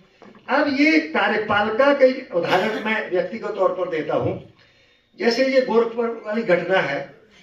अब मैं तो आप लोग जानते हो 32 साल IPS रहा, IG के पद से रिटायर हुआ और सारे कायदे कानून सब कुछ मैं जानता हूं। अब होता क्या है कि वहां पर श्रवण कुमार निराला, अम्बेडकर समाज पार्टी, उन्होंने एक भूमि आंदोलन चला रखा है कि जितने भूमि है ना उनको सबको 1 एकड़ जमीन दी जानी चाहिए। और उन्होंने सबके प्रार्थना पत्र भरवाकर जिलाधिकारी के जहां जमा किए हैं कि, और वो उसी को थोड़ा बल देने के लिए उन्होंने वहां पर एक धरने का प्रोग्राम रखा था कमिश्नर कंपाउंड में। और वहां पर 7-8 हजार लोगों की भीड़ थी। और उसमें आप समझिए कि आपको सुन के ताज्जुब होगा, मतलब 90-95% औरतें थी, उसमें मर्द नहीं थे उसमें औरतें थी। और वो बड़ी मतलब जोश में थी, जो हम लोगों ने देखा उसके अंदर ये जो है। उसमें मुझे भी उन्होंने आमंत्रित किया कि आप भी आइए। मैं गोरखपुर में पोस्टर भी रह चुका था और हमने इंदिरा गांधी के समय में बहुत भूमि बंटन भी करवाया था। 100% लोगों को, गोरखपुर जिले की मैं बात कर सकता हूँ, हम लोगों ने 100% लोगों को पट्टे दिलाए थे, पट्टे दिए थे। उन्होंने मुझे बुलाया, मैं वहां गया, सिद्धार्थ रामू जी वहां पर थे और लोग भी थे दिल्ली से, ये मनोज भाई, ये सब लोग भी आए हुए थे।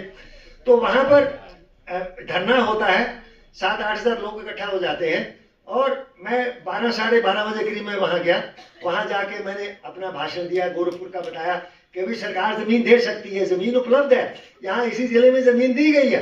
तो प्रावधान ये भी है कि अगर जमीन उपलब्ध नहीं है तो जो SC/ST सब प्लान का बजट आता है उसे खरीद कर जमीन दी जा सकती है, जैसे तेलंगाना सरकार ने खरीद कर जमीन दी है। तो सरकार को जमीन दी जानी चाहिए, आप लोगों को अपनी मांग को और मतलब जोरदार बनाना चाहिए। भाषण दिया आधे घंटे और 1 घंटे के बाद मैं लौट के अपने होटल पे आ गया। शाम तक धरना चलता रहा, सारा पीसफुल रहा, सब ने अपने भाषण दिए और सारे अधिकारी वहां मौजूद थे, मजिस्ट्रेट मौजूद थे, पुलिस के अफसर मौजूद थे, फोर्स सारी मौजूद थी, सारा पीसफुल होता रहा। और मैं होटल पे आके फिर रात को सो गया। और सवेरे मुझे पता चला कि रात में मुझे गिरफ्तार करने के लिए बड़े बड़े अधिकारी आए थे, ADG आया था, IG आया था, SSP आया था, जो इंस्पेक्टर आए थे सारे आए थे। वो तो खैर भला हो उसका होटल वाले का, जब वो रात में आए तो होटल वाले ने मना कर दिया कि मैं 6 बजे से पहले उनको नहीं जगा सकता। वो क्योंकि आप लोगों को याद होगा कि गोरखपुर में घटना हुई थी, पुलिस वालों ने कानपुर के व्यापारी को उनको पकड़ के ले जाके पीट के मार दिया था। तो तब से वहां एक ऑर्डर हो गया था कि आप किसी भी होटल में 6 बजे से पहले किसी को डिस्टर्ब नहीं कर सकते। खैर वो होटल वाले ने हिम्मत दिखाई तो उन्होंने नहीं किया, जबकि वो दूसरे तो 2 और यूट्यूबर थे, वो जो है अपने दिल्ली से, हाँ, वो भी उसी होटल में थे।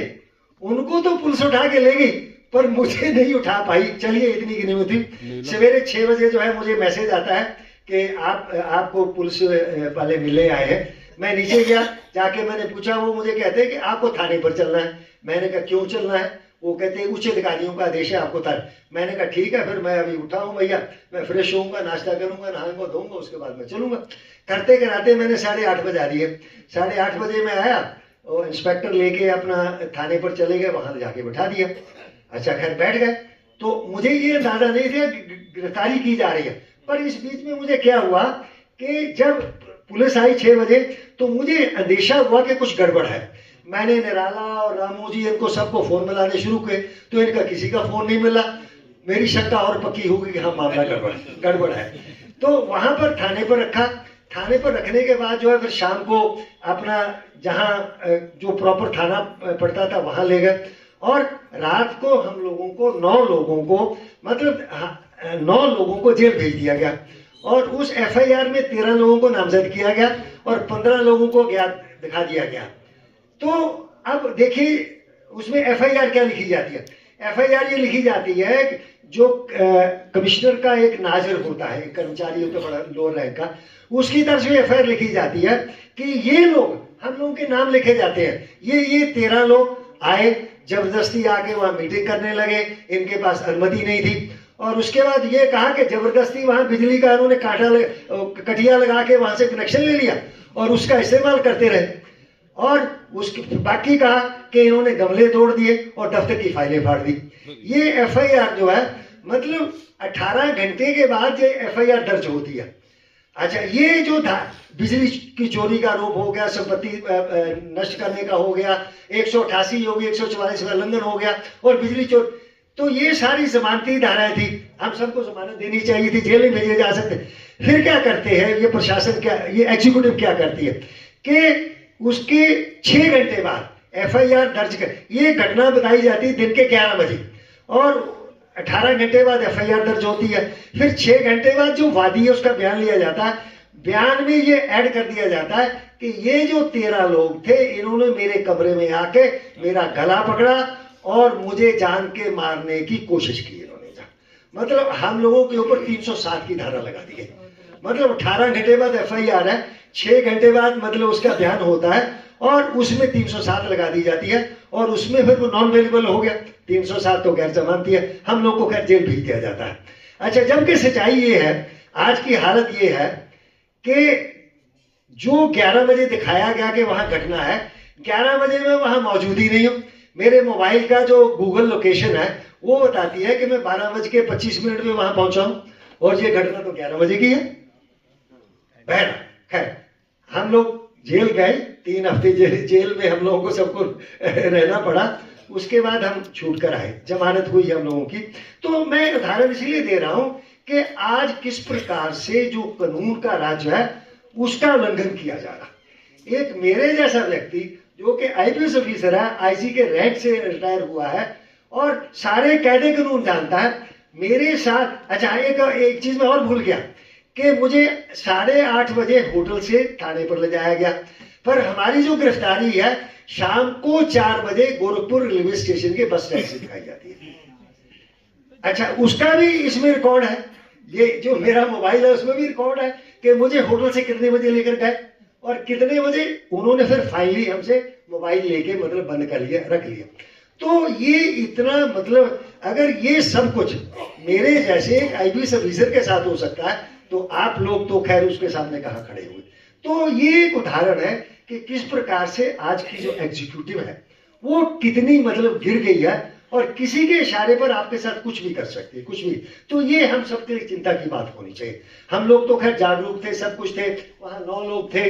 और एक संजोग और था कि हम लोगों को उसी बैरक में बंद किया गया था जिस बैरक में योगी को बंद किया गया था। योगी जब जेल में गए थे, ये एक प्रिविलेज है हम लोगों की कि हम लोग उसी बैरक में रहे जिस बैरक में ये योगी भी बहुत दिन काट कर आए थे, काट कर। और पार्लियामेंट में रोते हुए तो आपने देखा ही होगा इनको। तो मेरा ये कहना है कि ये जो व्यवस्था है, संवैधानिक व्यवस्था जो है, ये बहुत खतरे में है। हमें संविधान को जानना चाहिए, अपने अधिकारों को जानना चाहिए और उसके लिए हमें खड़े होना पड़ेगा। उसके लिए हम कोर्ट में जाएं, सड़क पे जाएं, जहां भी संभव है वहां पर मतलब हमें जाएं। हाँ, मैं लास्ट में एक बात ये कहना चाहूंगा कि हम ये संवैधानिक जागरूकता, अपने अधिकारों की जागरूकता, ये सब कर रहे हैं, ये हमें करनी चाहिए, ये भी महत्व। परंतु हमें ये बात भी दिमाग में रखनी चाहिए कि ये जो व्यवस्था है ये क्यों बिगड़ रही है, या कौन सी ऐसी ताकत है जो सारी व्यवस्था की ऐसी की तैसी कर दे रही है। और वो आप जानते हैं कि वर्तमान में जो पॉलिटिकल पावर है वो सबसे बड़ी सत्ता है। इसीलिए बाबा साहब ने भी जब राउंड टेबल कॉन्फ्रेंसेस में जो बहस चल रही थी, वहां बाबा साहब ने पॉलिटिकल राइट्स की बात की थी। बाबा साहब ने प्रिविलेजेस की बात नहीं की थी, हमें ये दे दीजिए, वो दे दीजिए। उन्होंने कहा था कि आप हमें पॉलिटिकल राइट्स दीजिए, क्योंकि जो पॉलिटिकल राइट्स है वो ही आपको अधिकार दिला सकते हैं, बाकी किसी के साथ कोई समझौता होता है आपको नहीं दिला सकता। इसीलिए आज के परिप्रेक्ष्य में मैं समझता हूं कि जानना जरूरी है कि बिना राजनीतिक सत्ता के दखल लिए या राजनीतिक सत्ता अपने हाथ में लिए जो है, आपका ना संविधान बचेगा, ना आपके अधिकार बचेंगे, ना आपकी व्यवस्था बचेगी। इसीलिए जहां हम जागरूकता की बात कर रहे हैं, संवैधानिक जागरूकता इसकी बात कर रहे हैं, उसके साथ साथ हमें जो राजनीतिक सत्ता है उसके बारे में भी जानना चाहिए, उसमें भी दखल रखना बहुत जरूरी है। अगर नहीं हम दखल रखेंगे तो बौद्ध धर्म का जो पतन है या उसका जो नाश है वो हमारे सामने सबसे बड़ी उदाहरण है। जब तक अशोक थे, जो आपकी रोयल जो पैट्रोनेज था वो आपको मिल रहा था, तो आपका बौद्ध धर्म पूरी दुनिया में फैला।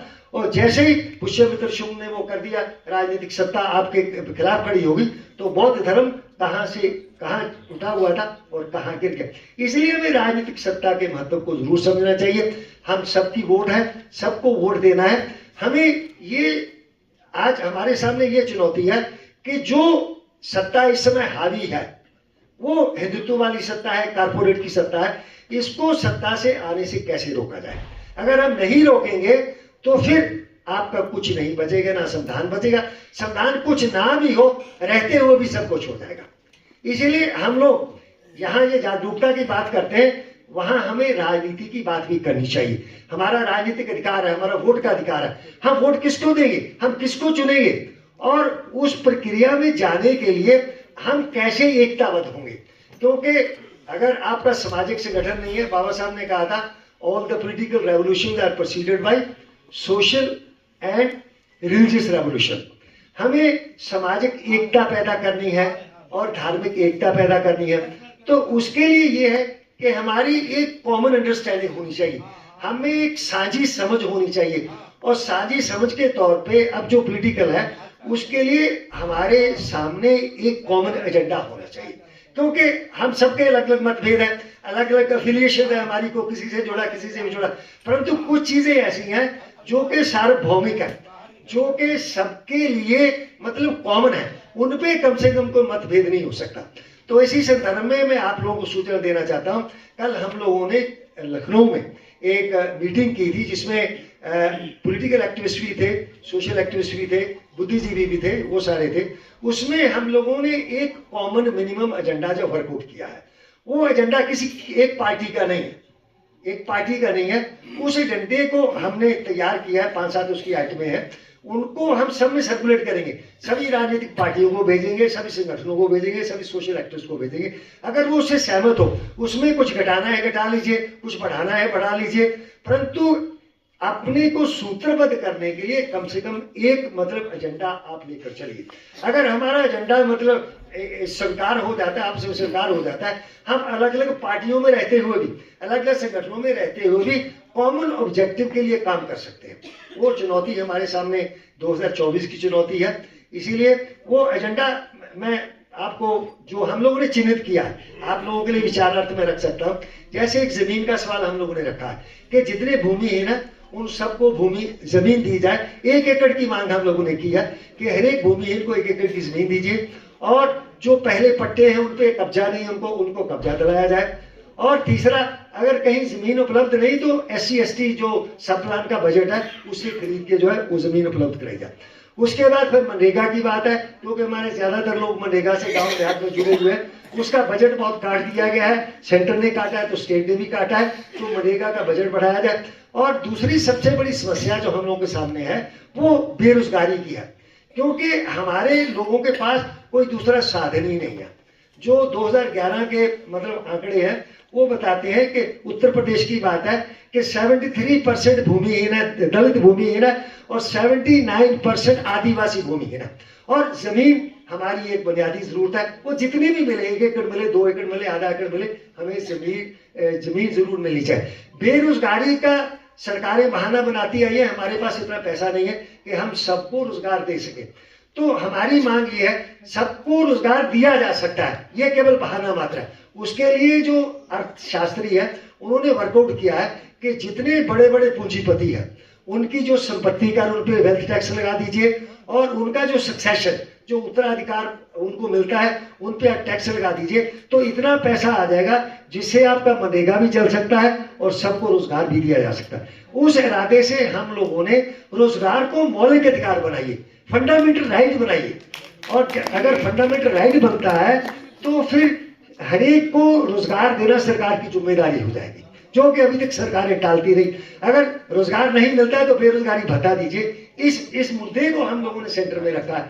इसके बाद शिक्षा की बात है, शिक्षा का निजीकरण हो रहा है। आप और हम आज अगर यहाँ बैठे हैं तो शिक्षा के कारण बैठे हैं। शिक्षा का इतनी बड़ी मतलब मात्रा में निजीकरण हो गया, और हम भी गांव के स्कूल से पढ़ के आए हैं। उन दिनों में गांव के स्कूल में जो पढ़ाई होती थी आज वो पढ़ाई नहीं होती है, ये मैं ईमानदारी से कहना चाहता हूँ। अगर हमें प्राइमरी स्कूल में अच्छी तरह से नहीं पढ़ाया गया होता तो आज हम यहाँ नहीं होते। तो ये सरकार क्या है कि ये जो स्कूल बंद कर रही है उनकी क्लबिंग कर रही है। ये था कि इतनी दूरी से ज्यादा स्कूल नहीं होगा, ये क्या कर रही है, उनकी क्लबिंग कर रही है, कहती कि वहाँ बच्चे कम है। बच्चे इसलिए कम है क्योंकि आप पढ़ाने की व्यवस्था नहीं करते, वहाँ बिल्डिंग है, टीचर है, परंतु आप नहीं चाहते कि हमारे टीचर पढ़ाए। इसलिए जो शिक्षा है उसके वो जो रोजगार है मौलिक अधिकार बने और बेरोजगारी भत्ता बने। शिक्षा जो है सबको यूनिफॉर्म एक जैसी शिक्षा होनी चाहिए और क्वालिटी एजुकेशन होनी चाहिए, यूनिफॉर्म क्वालिटी एजुकेशन होनी चाहिए। और इसमें भी निजीकरण हो रहा।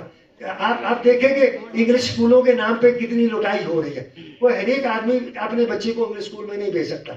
इसीलिए शिक्षा यूनिफॉर्म क्वालिटी मतलब ये होनी चाहिए, ये सरकार की जिम्मेदारी है। जो डायरेक्टिव प्रिंसिपल आपने संविधान के है उनके अंदर था आप 14 साल तक के बच्चों को फ्री कंपलसरी एजुकेशन देंगे। वो हमने कब दिया? राइट टू एजुकेशन कब दिया? कुछ साल पहले। इतने साल हमने शिक्षा को बिल्कुल दरदनार कर रखा। फिर इसके साथ हमारे वर्ग का जितना गरीब वर्ग है, उसकी सबसे बड़ी समस्या होती है हेल्थ सर्विस, स्वास्थ्य सेवाएं, हॉस्पिटल। क्योंकि हमारा ज्यादातर जो नुकसान होता है या खर्चा होता है वो बीमारी पे होता है। क्योंकि अगर बीमार पड़ गया तो आपको इलाज कराना ही कराना है। अगर सरकारी हॉस्पिटल होगा तो वहां बहुत सस्ते में हो जाएगा, 1 रुपए में आपकी पर्ची बन जाएगी, दवाइयां आपको मिल जाएंगी। परंतु सरकार इसका भी विजीकरण कर दिया। आप सरकार हॉस्पिटल को बजट नहीं दे रही, वहां डॉक्टर बहुत है तो आधे तो डॉक्टर भी नहीं, अगर डॉक्टर है तो दवाई नहीं। इसलिए जो हेल्थ सर्विसेज है उनको इम्प्रूव किया जाए, हॉस्पिटल खोले जाए, उनको स्ट्रेंथन किया जाए और सबको फ्री इलाज जो है ये होना चाहिए। अभी तक तो फ्री इलाज का प्रावधान था, परंतु जब सरकार बजट नहीं देगी तो हॉस्पिटल में कोई कुछ मिलेगा नहीं, तो लोग वहां जाएंगे। तो इसलिए ये कुछ ऐसे मुद्दे हम लोगों ने आइडेंटिफाई किए हैं जिन पर एक साझा मतलब अंडरस्टैंडिंग बनाने की कोशिश की है। तो आप लोगों के इससे भी मेरा ये अनुरोध है कि आप लोग इन पर विचार करिए और इसके अलावा कोई और सुझाव हो तो हम उसका भी स्वागत करेंगे, ताकि जब इसको हम लोग फाइनल करके सर्कुलेट करें तो ज्यादा से ज्यादा लोगों में जाए और ज्यादा से ज्यादा लोगों में इसकी स्वीकृति हो।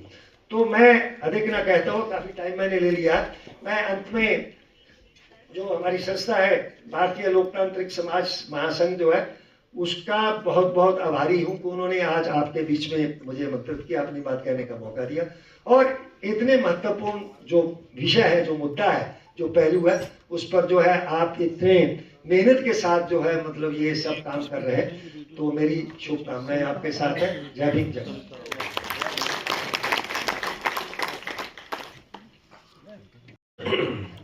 दारापुरी साहब, हम आपका आभार व्यक्त करते हैं कि आपने अपने बहुत ही कीमती समय में से आज का जो मुख्य आतिथ्य हमारा स्वीकार किया और आपने हमारा मार्गदर्शन किया। हम आपको इतना ही आश्वस्त करना चाहते हैं कि जो नागरिकों के हित के जो भी एजेंडे होंगे वो हमारे संज्ञान में है और उनको हम संज्ञान में रख करके जितने भी ऑर्गेनाइजेशन उस पर काम करना चाहते हैं उनके साथ हम कोऑर्डिनेशन बनाएंगे। ये हम ऑलरेडी इस पर चिंतन कर चुके हैं और आज ही हम शाम को लोग बैठेंगे, हमारा पहले से प्लान हो चुका है। तो संभवतः हो सकता है कि हमारी मीटिंग कल आपके साथ हो। तो साथियों, अभी हमारे कार्यक्रम समापन की ओर है। बहुत सारे कार्यक्रम हमारी और आप सबकी वजह से विलंब से होने के कारण, क्योंकि जब श्रोता विलंब से आएंगे तो कार्यक्रम को समय पे स्टार्ट नहीं किया जा सकता। तो बहुत सारे वक्ताओं को हम जिनको चाहते भी थे बुलाना उनको भी हम समय नहीं दे पाए, उनसे हम क्षमा प्रार्थी है। इवन हमारे संगठन के भी कई लोग थे जिनको अपनी बात रखनी थी। हमारे सहयोगी संगठन के आप जानते ही हो, लखनऊ के लोग, भारत सिंह जी, जितने भी कार्यक्रम लखनऊ में होते हैं अनेक मंचों पर वो बोलते हैं, लेकिन आज उनको भी हम समय नहीं दे पाए। और हमारे सम्यक पार्टी के राष्ट्रीय अध्यक्ष शिव प्रसाद जी कुशवाहा, विश्वकर्मा जी, वो हम उनको भी समय नहीं दे पाए, लेकिन हम उनका मंच पर बुला करके सम्मान जरूर करेंगे। साथियों, खाना आ चुका है और अभी अध्यक्षीय भाषण होना है, लेकिन उससे पहले क्योंकि रामू सिद्धार्थ जी हमें कम से कम मुझे तो टॉर्चर करेंगे, उन्होंने इशारा भी कर दिया है और महिला हमारे मंच पर विराजमान है, उनको हम समय नहीं दे पाए। लेकिन मैं चाहूंगा कि, और इसीलिए जब उन्होंने इशारा किया तो हमने थोड़ा सा उनका वरिष्ठता क्रम बढ़ाते हुए, क्योंकि वो हमारे गाजियाबाद की है, हमारी साथी है और संगठन में बहुत दिनों से काम कर रही हैं, तो मैं चाहूंगा कि 2 मिनट में हम मैडम जो है हमारी बात रखें, उसके बाद अध्यक्षीय भाषण होगा और अध्यक्षीय भाषण के बाद जय संविधान।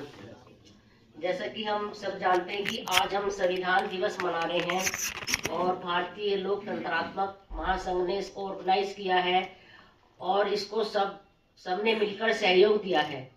अलग अलग स्टेट्स से, अलग अलग जगहों से लोग आए हैं, किसी एक के द्वारा ये काम नहीं चलता और हम सबने मिलकर, हमें खुशी होनी चाहिए कि हम सबने मिलकर इसको पूर्ण किया है। तो सभी को बहुत बहुत धन्यवाद। उसके बाद मैं कहूंगी कि संविधान एक इतना महत्वपूर्ण पुस्तक है जिसमें हमारे अधिकार और कर्तव्य दोनों निहित हैं आज जो हम खुली हवा में सांस ले रहे हैं ये संविधान की बदौलत ही है। और खासकर महिलाओं की स्थिति जो आज देखने को मिलती है, और ये नहीं है कि हमारे ही समाज की, पूरे समाज की, जो भारतवर्ष का पूरा समाज है, पहले संविधान से पहले वो स्थिति बहुत खराब थी। सती प्रथा, बाल विवाह, दहेज प्रथा, पर्दा प्रथा, ये सारी जो कुरीतियां थी, इन सबको बाबा साहब ने अध्ययन किया विभिन्न विषयों में। ऐसा नहीं है कि बाबा साहब नॉलेज ऑफ सिंबल कहे जाते हैं तो ऐसे नहीं कह देता कोई किसी को। पूरे विश्व में नंबर 1 पर बाबा साहब हैं जिन्होंने संविधान लिखा है। और कहते हैं ना, एक माँ ही बच्चे की पीड़ा को समझ सकती है। बच्चा अगर भूखा है तो माँ ने दूध पिला दिया, उसके बाद चाहे उसके कोई नाखून काटे, चाहे उसके बाल संवारे, उसकी प्रमुखता बाद में आती है। सबसे पहले मेरे बाबा साहब ने, हम उनके शुक्रगुजार हैं जो उन्होंने, बाबा साहब ने जो हमें नारियों को इतना ऊपर उठाया, उनको अधिकार दिए, जिससे आज जमीन से लेकर आसमान तक नारियां इतना ऊपर उठ रही हैं, प्रधानमंत्री बन रही, मुख्यमंत्री बन रही है। किसकी बदौलत? सिर्फ संविधान की बदौलत। इसलिए हमें उस संविधान की कदर करनी चाहिए और डरने की कोई आवश्यकता है ही नहीं। संविधान कौन बदलेगा? डरता वही है जिसके कंधे में मजबूती ना हो या जो संगठित ना हो। बाबा साहब ने संगठन बनाने के लिए कम, संगठित रहने के लिए ज्यादा बोला था। उन्होंने कहा था, शिक्षित बनो, संगठित रहो और संघर्ष करो। अगर आप संगठित रहोगे तो कोई आपको हिला भी नहीं सकता। और किसने किस समय क्या किया, हमारे सामने सिर्फ एक है कि हमारे संविधान ने आज जो हमारी परिस्थिति में सुधार किया है, बदलाव किया है, वो सिर्फ संविधान की बदौलत। तो क्यों ना हम संविधान को मनाएं। तो आज भले तिथि ना हो, मगर हर पल उसी की हवा में हम सांस लेते हैं, उसका कोई निश्चित दिन नहीं है। भले बाबा साहब ने उसको 26 नवंबर और 1949 को संविधान दिया था इस देश के राष्ट्रपति राजेंद्र प्रसाद जी को, बट उन्होंने पहले तभी ये बात कही थी कि कोई भी संविधान अच्छा तभी साबित होगा जब उसको लागू करने वालों की नियत साफ होगी। तो वो तो पहले उन्होंने जब जाहिर कर दी थी। वो तो इतने बड़े ज्योतिष थे, भूत वर्तमान भविष्य के ज्योतिषी, जो आज तक 76-77 सालों में भी वही संविधान काम आ रहा है। नहीं तो रोज दुनिया बदलती है, रोज नियम बदलते हैं, प्रकृति के भी, समाज के भी, परिवार के भी, घरों के भी, परंतु संविधान कैसे बदल जाएगा? उसमें अधिकार कर्तव्य वही है। जो हमारी आवश्यकता है वो हमारे संविधान में है। तो मैं तो एक नारी होने के नाते ये कहूंगी कि जो भी बाबा साहब ने, हम आज भी जो खान पान, रहन सहन, जो भी बदलाव आया है, आज जो हम इतने आजादी से मीटिंग कर पा रहे हैं, ये सिर्फ बाबा साहब ने संविधान में जो हमें बराबरी का दर्जा दिया है, तो उसी की बदौलत है।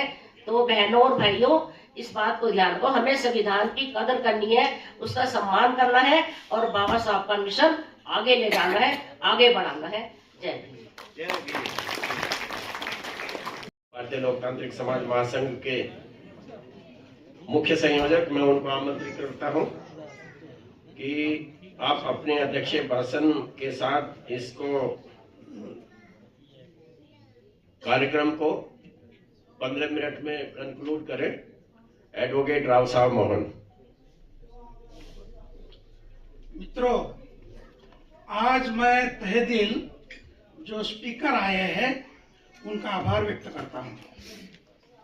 इसलिए आभार व्यक्त करता हूं कि मैं बड़ा चिंतित था कि इस देश में संविधान को लेकर 10-15 साल से अलग अलग चिंतन चल रहे हैं और सभी अलग अलग चिंतन आज यहां प्रेजेंट हो चुके हैं। तो पहली बात ध्यान में रखनी है कि हम लोकतांत्रिक समाज महासंघ या 95 से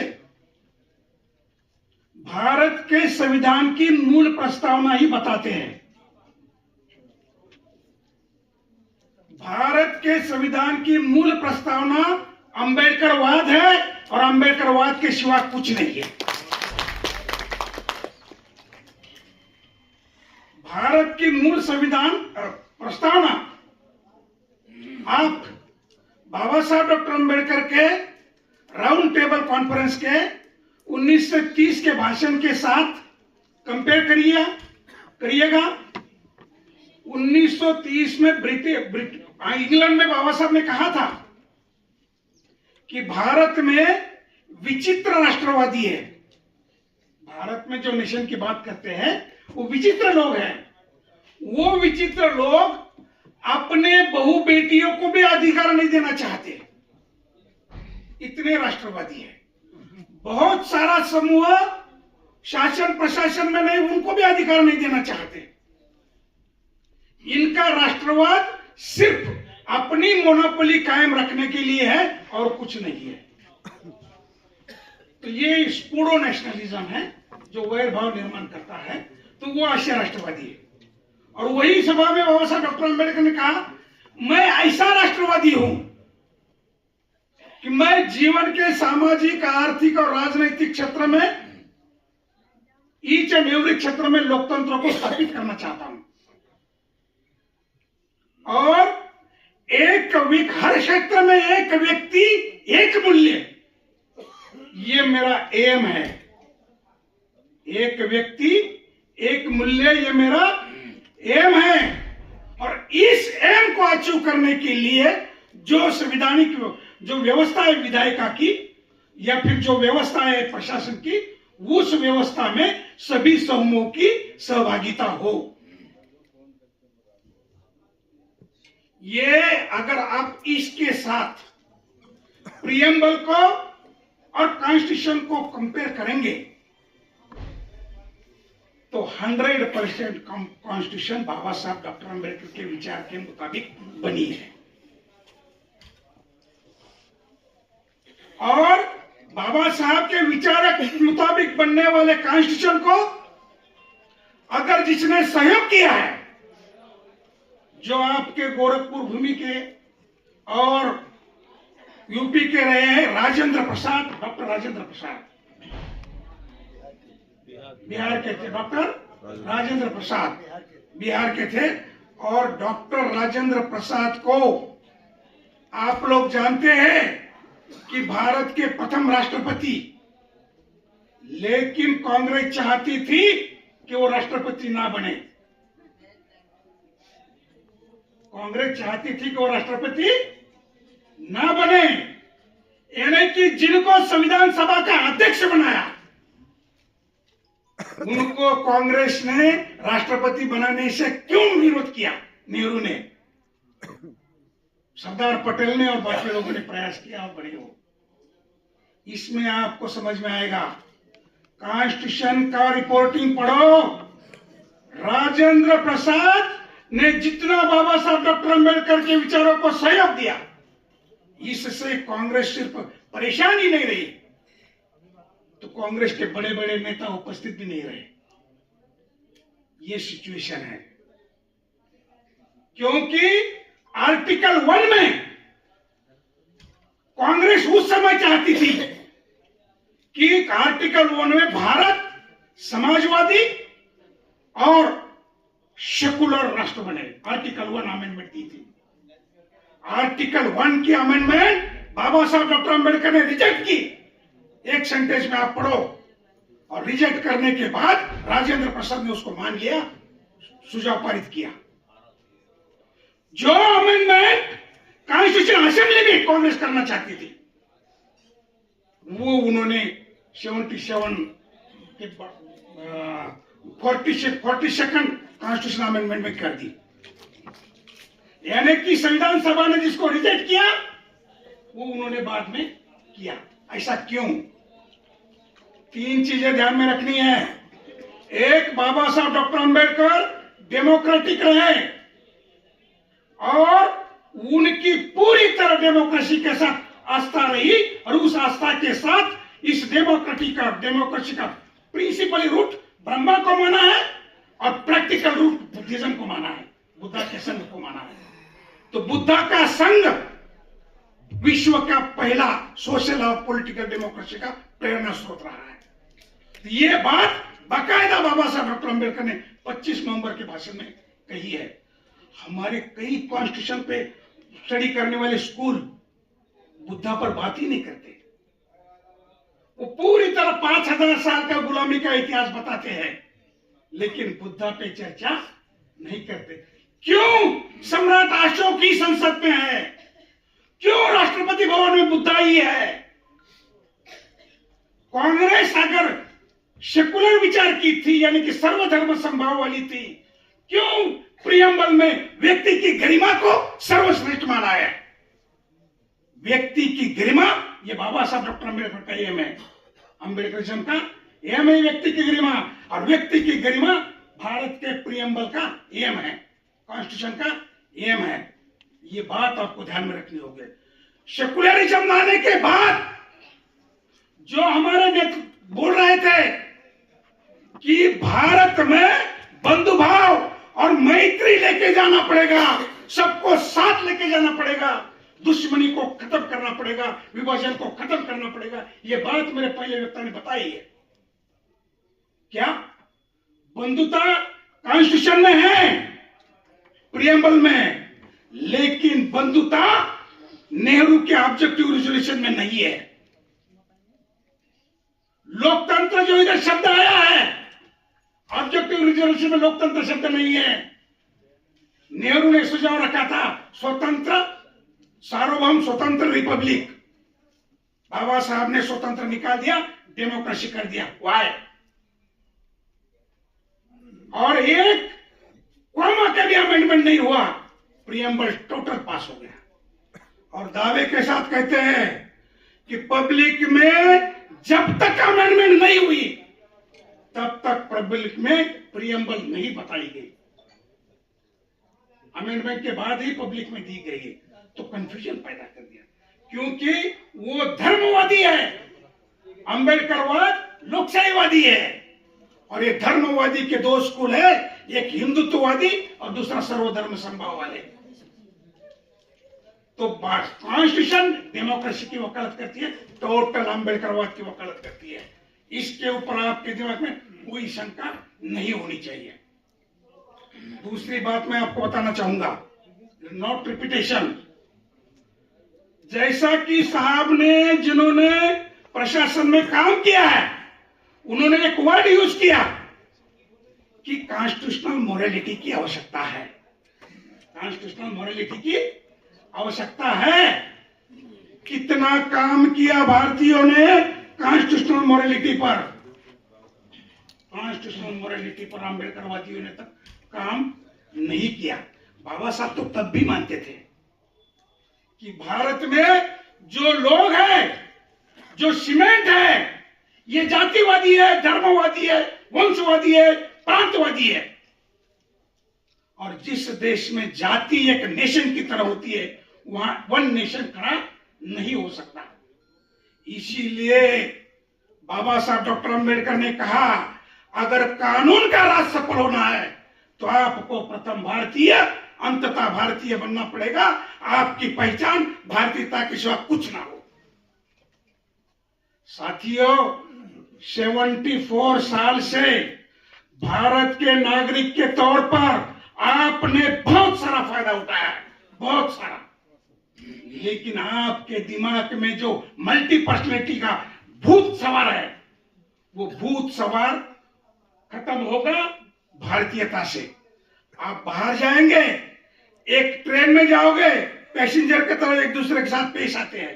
दुकान में जाओगे, ग्राहक और दुकानदार की तरह पेश आओगे। It is a democratic society.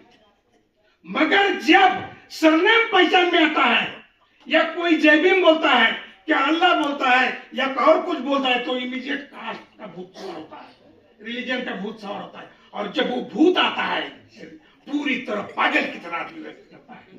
यानी कि एक सामान्य नागरिक की तरह सामान्य नागरिक रहता है, लेकिन जब कास्ट आती है दिमाग में तो निकल जाता है, वो इमीडिएट उसी धर्म में जाता है। इसीलिए बाबा साहब ने कहा था, ये जाति धर्म वंश के भूत अगर खत्म करना है, ये की दवा है, प्रथम भारतीय अंततः भारतीय बनो, और कोई दवा है नहीं है। और भारतीय बनकर पूरी तरह फायदा उठा रहे हो, और जीवन व्यवहार में भारतीयता को क्यों नहीं ला रहे हो? आपको कास्ट पे श्रद्धा है, आपके इंडिविजुअल में रखा है, धर्म के श्रद्धा है आपके इंडिविजुअल में रखा है। आप बहू बेटे पर भी वो श्रद्धा थोप नहीं सकती, it is for individual only. लेकिन उसको इंडिविजुअल के बजाय बीजेपी ने और कांग्रेस ने सर्वधर्म समभाव के नाम पर धार्मिक समाज एस्टेब्लिश करने की कोशिश की। हमारे समाज का कॉन्स्टिट्यूशन चाहती है सिटीजन सेंट्रल पॉइंट रहे और सिटीजन किसी और कोई सेंट्रल पॉइंट ना रहे। प्रियम्बल बोलती है भारतीयों में बंधुता और सरकारें बोलती है विविधता में एकता। प्रियम्बल अगर बंधुता में एकता बोलती है तो आपको हर्ज क्या है ये बोलने में, और विविधता में एकता कैसे हो सकती है? लेकिन लोग भी बड़े पैमाने पे ये संविधान को गलत बोलकर उनके विविधता में एकता के उलझ गए हैं। हमारे एक साथी ने कहा कि आप अमेंडमेंट को मानते हैं कि नहीं मानते। बाबा साहब डॉक्टर अंबेडकर फर्स्ट अमेंडमेंट के वक्त थे। मैं उस साथी को बोलना चाहूंगा, उनका पहला भाषण सुनिए, पढ़िए। उन्होंने बोला था दादी मर गई कोई टेंशन नहीं, लेकिन दादी को प्राण उठाने के लिए यम घर में आया है, उसको हमारे घर का एड्रेस मालूम हो चुका है। ये बड़ी गलत बात है क्योंकि यम को घर का एड्रेस मिलने के बाद वो एक एक को उठा के लेके जाएगा। दादी मरने का दुख नहीं है, लेकिन ये मान रहा है कॉन्स्टिट्यूशन अमेंडमेंट के माध्यम से। उन्होंने कॉन्स्टिट्यूशन अमेंडमेंट का समर्थन नहीं किया, कॉन्स्टिट्यूशन अमेंडमेंट को यम बोला है। और आप देखते हैं 100-200 दादियां उठा ली गए हैं, बच्चे उठा ले गए, सब उठा ले गए। तो ये जो अमेंडमेंट की गई है, अगर आपको इंप्लीमेंट करना है तो साहब ने जो बताया वो बात सही है, कॉन्स्टिट्यूशनल मोरालिटी है तो अमेंडमेंट की आवश्यकता नहीं है। नीति बना सकते हैं, सामाजिक आर्थिक राजनीतिक न्याय देना तो न्याय दे सकते हैं, लेकिन अमेंडमेंट की जो गलत बात है, इस अमेंडमेंट ने भारत के संविधान को सबसे बड़ा नुकसान किया है। तो साथियों, एक बात ध्यान में रखनी है, मैं एक ही अमेंडमेंट आपको बताना चाहूंगा, ज्यादा अमेंडमेंट के बाद नहीं कहना चाहूंगा। 1985 में अमेंडमेंट हुई। भारत में कॉन्स्टिट्यूशन के मुताबिक ऑर्गेनाइजेशन स्थापित करने का आपको अधिकार था, लेकिन पॉलिटिकल पार्टी कोई वर्ड कॉन्स्टिट्यूशन में नहीं था। पॉलिटिकल पार्टी कोई वर्ड कॉन्स्टिट्यूशन में नहीं था। और पार्टी जो है ये ऑर्गेनाइजेशन है, ये ऑर्गेनाइजेशन जनता के पैसे पर चलनी चाहिए। जब वो जनता के पैसे पे चलेगी तब जनता की सेवा की बात करेगी, जनता का कमिटमेंट रहेगी। लेकिन भारत में आज अगर गुलाम कौन है तो पॉलिटिकल पार्टियां और पॉलिटिकल पार्टी के विधायक और एमपी गुलाम हैं। उनका निर्वाह, उनका देखो संचालन गुलामी के सिवा कुछ नहीं है, उठा के कहीं भी रख देते हैं। और जो कॉन्स्टिट्यूशन में पार्लियामेंट में अधिकार दिए बोलने के, वो अधिकार भी रिमोट कंट्रोल द्वारा पार्टियां कंट्रोल कर रही है। आज अगर गुलामी का जीवन कोई जी रहा है तो पॉलिटिकल पार्टी के द्वारा सांसद और विधायक जितनी लाचारी करते हैं उतनी लाचारी आम आदमी नहीं करता।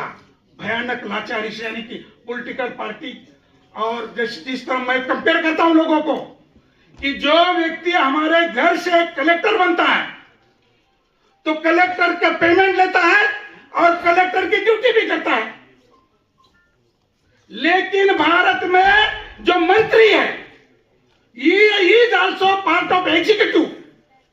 वो विदेश में जाता है तो मंत्री की बात करता है, पीएम विदेश में जाएंगे तो भारत के प्रधानमंत्री करके बोलेंगे, लेकिन भारत में आने के बाद भाजपा के प्रचार मंत्री बन के काम करेंगे। इतनी भयानक लाचारी और इसके पहले कभी नहीं थी। तो ये जो मंत्री है, मंत्री जनता का पैसा खाते हैं। जिस तरह कलेक्टर लेता है, तो परिवार से अगर कलेक्टर जाता है तो कलेक्टर का काम करते वक्त अपने परिवार की बात तो नहीं करता ड्यूटी के वक्त, क्या करता है? मगर ये पार्लियामेंट, ये मिनिस्टर होते हुए भी अपनी पार्टी की बात करता है। तो पार्टी एक परिवार है और एग्जीक्यूटिव का परिवार एक परिवार है। यानी कि एग्जीक्यूटिव के दो पार्ट कैसे काम कर रहे हैं, यानी कि इन्होंने पार्टी को रिकॉग्नाइज करके पार्टी की मोनोपोली बढ़ा दी है। परिणाम 85 के बाद सामने है। पार्टी पूंजीपति की गुलाम है और पार्टी के विधायक पार्टी के गुलाम है। इतनी भयानक गुलामगिरी आज उस एरिया में चल रही है। तो साथियों, बाबा साहब ने इसके ऊपर बोला था कि अगर चुनाव सरकार की जरूरत है तो चुनाव का खर्चा सरकार ने उठाना चाहिए। सरकार ने नहीं उठाया तो पूंजीपति पैसा देंगे और उनके दास बनेंगे। और साथियों, एक बात ध्यान में रखियो, आरएसएस जो है वो भिक्षे करी है। आरएसएस जो है वो भिक्षे करी है। वो शासक नहीं है, न रहे न रहेंगे। भिक्षा मिली, झोला उठा के प्रचार करते रहेंगे। आप ऑब्जर्व करिएगा। आज अगर किसी ने भारत की सरकार या विश्व के डेमोक्रेसी को कैप्चर किया है, वो है कैपिटलिस्ट सोसाइटी। कैपिटलिस्ट सोसाइटी ने पूरी तरह क्या किया है? कैप्चर किया है।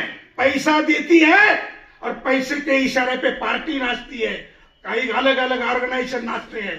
तो ये सब तमाशा शुरू हो गया है। लेकिन आज आप पार्लियामेंट में जितने भी मंत्री बैठे हैं, संसद के अध्यक्ष हैं, इनके नाम चुनो सुनो, ये सब के सब मैक्सिमम कंपनियों के गुलाम हैं।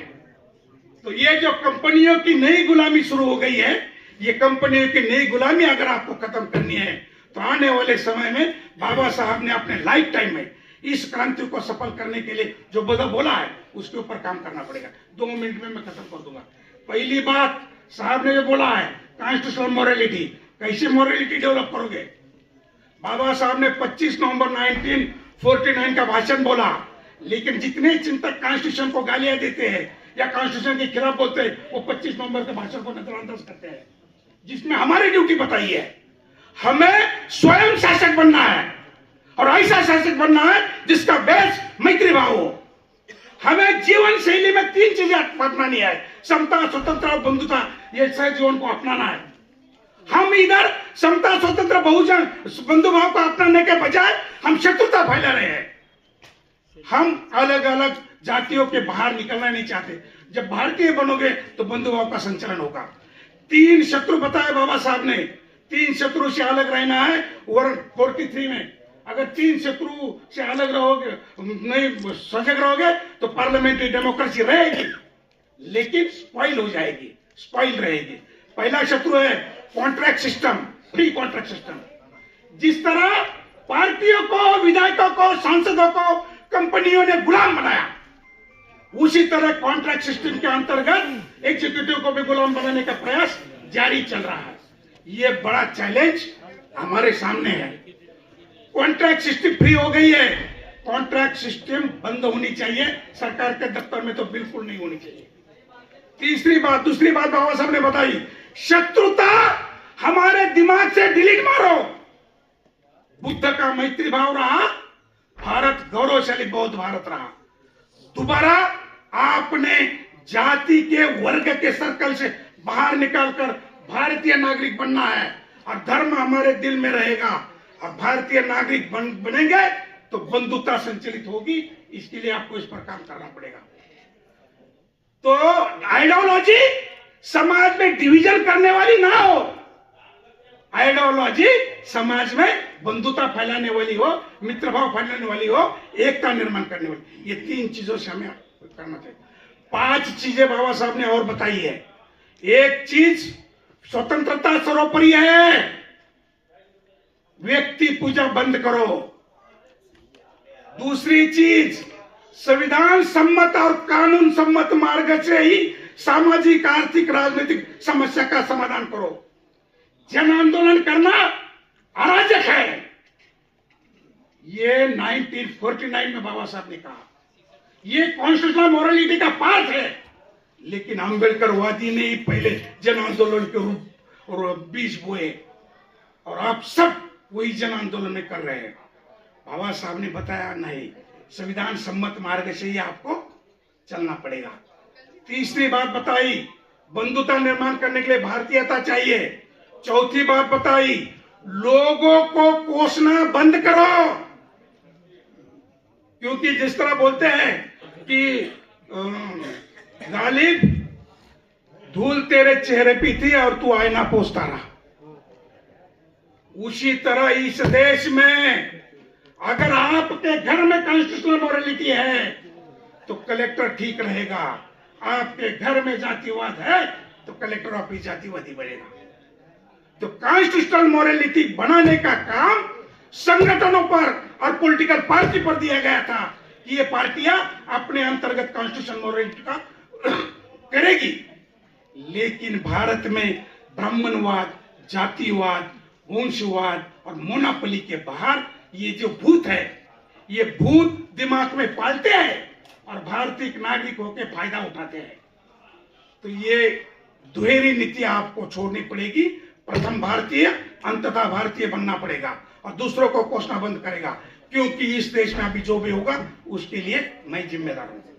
तीसरी महत्वपूर्ण बात, पांचवी महत्वपूर्ण बात है कि संविधान ने लोगों द्वारा लोगों के लिए और लोगों के माध्यम से सरकार दी है, लोकतांत्रिक सरकार। इस लोकतांत्रिक सरकार को अगर कल्याणकारी सरकार बनाना है तो आपको बाबा साहब ने दिए हुए त्रिशरण से जीवन जीना होगा, स्वयं शासक बनना होगा और पंचशिला का आचरण करके कानून डेमोक्रेसी को मजबूत करना होगा। लोकतांत्रिक जीवन शैली अपना कर लोकतांत्रिक समाज को मजबूत करना पड़ेगा। तो ये जो चीजें हैं इसके ऊपर ध्यान दीजिए।